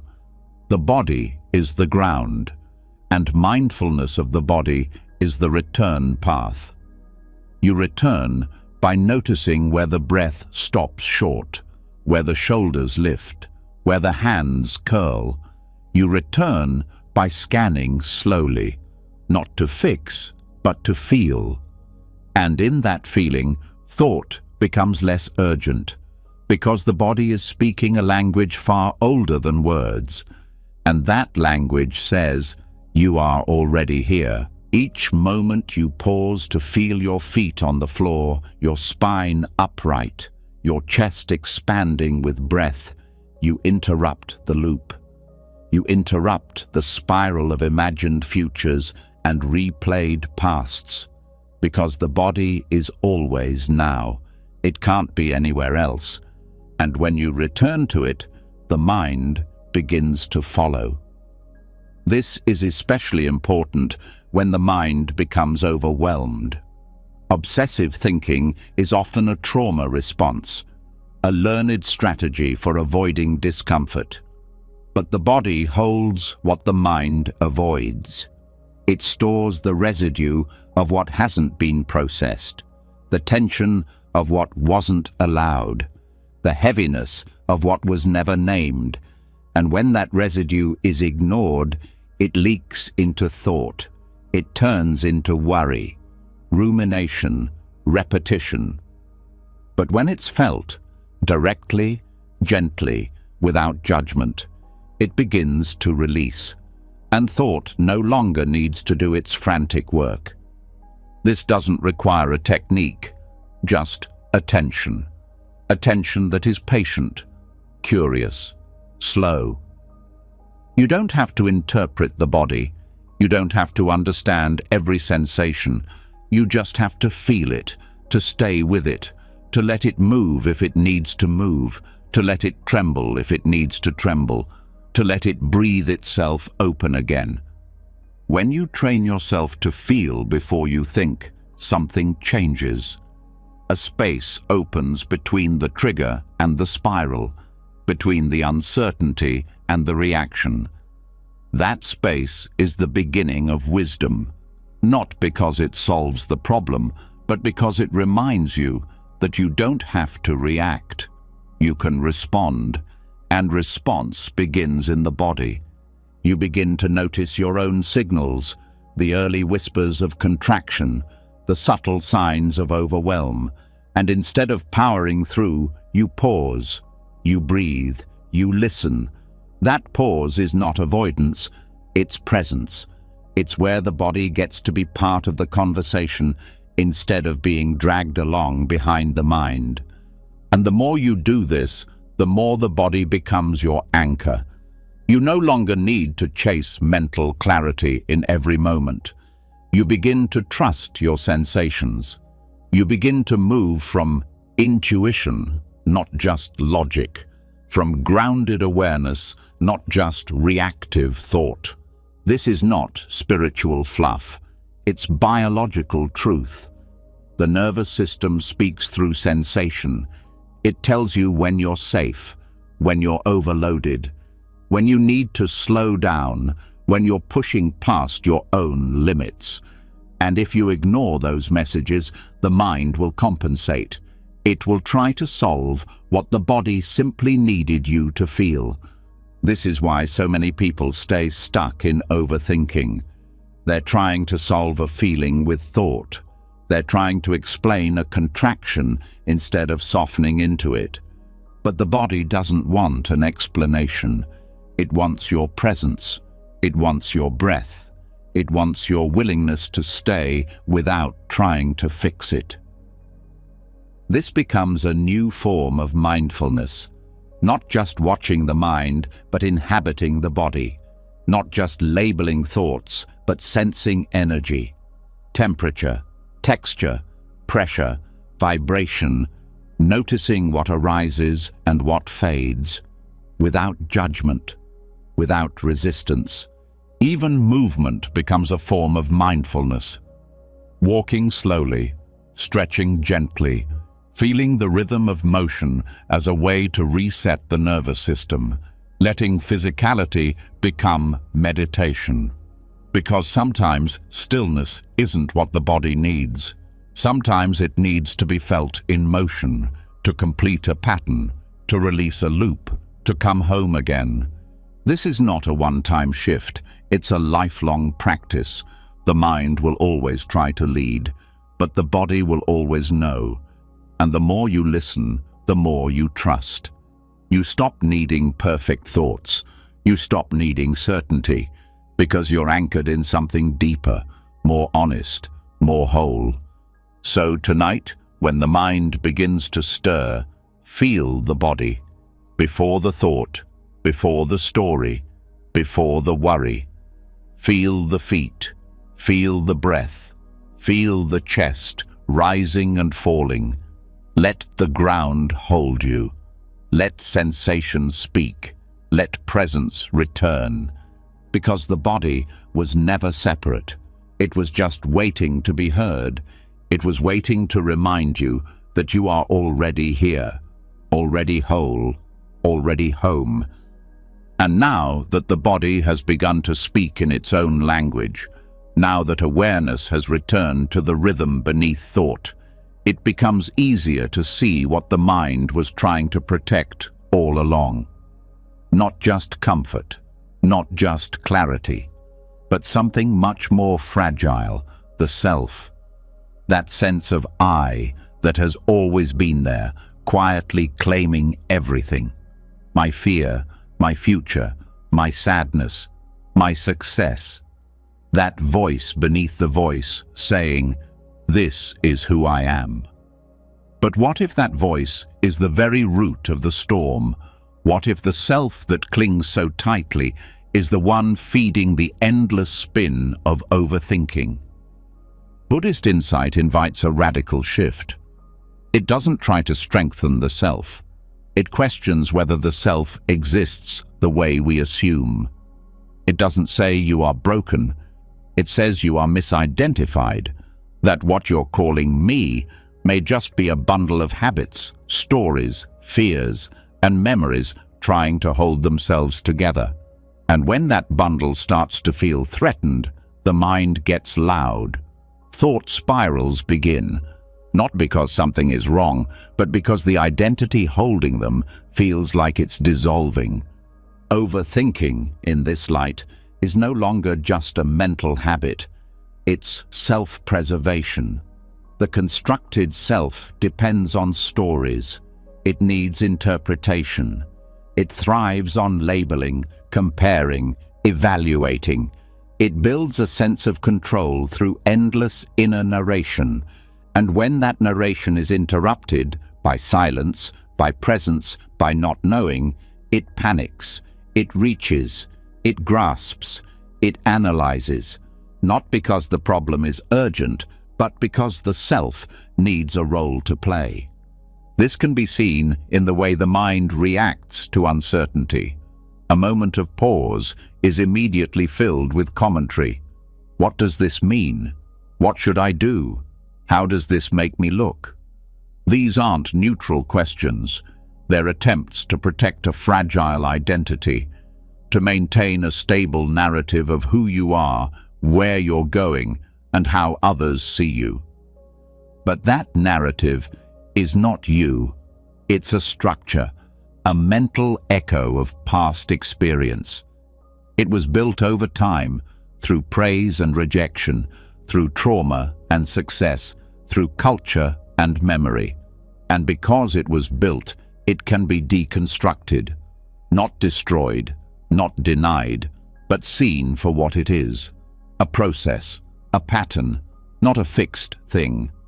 When this is seen clearly, the need to overthink begins to weaken, not through effort, but through disinterest.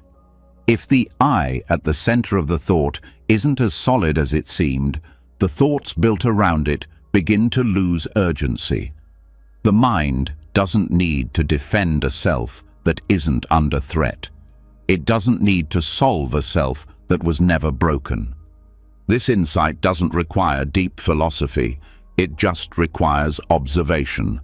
Watch how thought says I and then builds a whole world around it. I feel rejected. I need to prove myself. I can't fail. But what is this I? Where is it? Is it in the body, the mind, the voice, the memory? Can you find it directly? Or is it always inferred, always assumed, never clearly seen? This is not abstract. This is practical. Every time you get caught in thought, pause and ask, who is thinking this?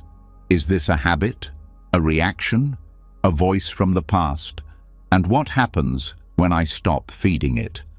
You'll begin to notice that the thoughts don't go away, but they don't have the same grip, because the one they were protecting starts to dissolve, and in that dissolution, A new kind of freedom opens up. A life that doesn't have to revolve around defending or perfecting a story of self. A mind that can rest in presence without needing to explain everything. This doesn't mean you lose your identity. It means identity becomes softer, more fluid, less of a prison. You can still function, still speak, still think, but you don't build your worth on every thought. You don't cling to every belief. You don't react to every perceived threat to the ego, because the ego is no longer the boss. In meditation, this shift becomes especially clear. When you sit long enough, the mind begins to slow, and in that slowing, the I becomes harder to find. There's awareness, there's breath, there's sensation, but the voice of me fades, not in a scary way, in a peaceful way, like waking from a dream you didn't know you were in. And from this space, thoughts still arise, but they don't hook, because the hook was the belief in the thinker. When that belief softens, the whole machinery of overthinking begins to unwind. This also changes how you meet emotion, because emotions tied to identity are stickier. I am anxious is heavier than anxiety is present. I am unworthy is heavier than a thought of unworthiness is here. The first attaches, the second observes, and observation opens the door to compassion, not for a broken self, but for a mind that's been carrying too much for too long. When the self becomes less solid, compassion becomes more natural, because you stop seeing others as threats. You stop seeing life as personal. You stop reacting as if everything is about you. And from that space, generosity flows, forgiveness flows, humor flows, because you're not protecting a fragile self anymore, you're living. Even relationships begin to shift. You listen more deeply, you speak more honestly, you let go of needing to be right. Because being right doesn't matter as much when you're not defending a self-image. What matters is connection, clarity, freedom, and these are only possible when the I is not in the center of every moment. So, how do you begin to live from this place? Not by eliminating the self, but by seeing through it, by noticing how often thought begins with I and asking, is that real, or is that just a thought? By staying present with sensation instead of clinging to narrative, by softening into the space between words, between reactions, between identities, and most of all, by trusting that you don't need to be someone in every moment. You can just be. You can move, breathe, respond, without a script, without a mask, without constantly reinforcing the illusion that you are what your mind says. This is not the loss of self. It is the return to true self, not the self of story, the self of silence, of presence, of awareness, that which was never broken, never lacking, never afraid. So tonight, as thoughts rise, notice who they're speaking for, who they're protecting, who they're describing, and ask gently, is this who I really am?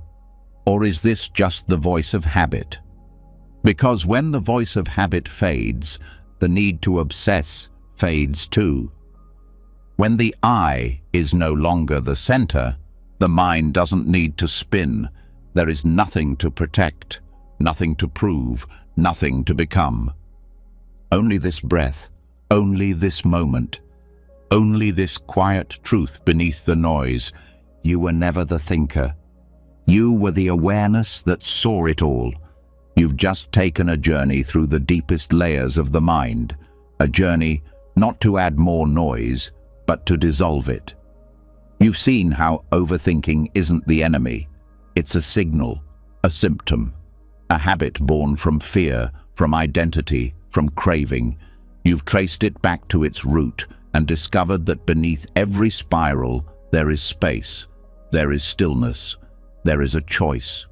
You've learned how to let go of the second arrow of suffering, how to feel without grasping, how to stop believing every thought and start witnessing them instead. You've touched the silence between two thoughts. You've met the body before the mind tried to explain it. You've watched the craving for certainty loosen its grip.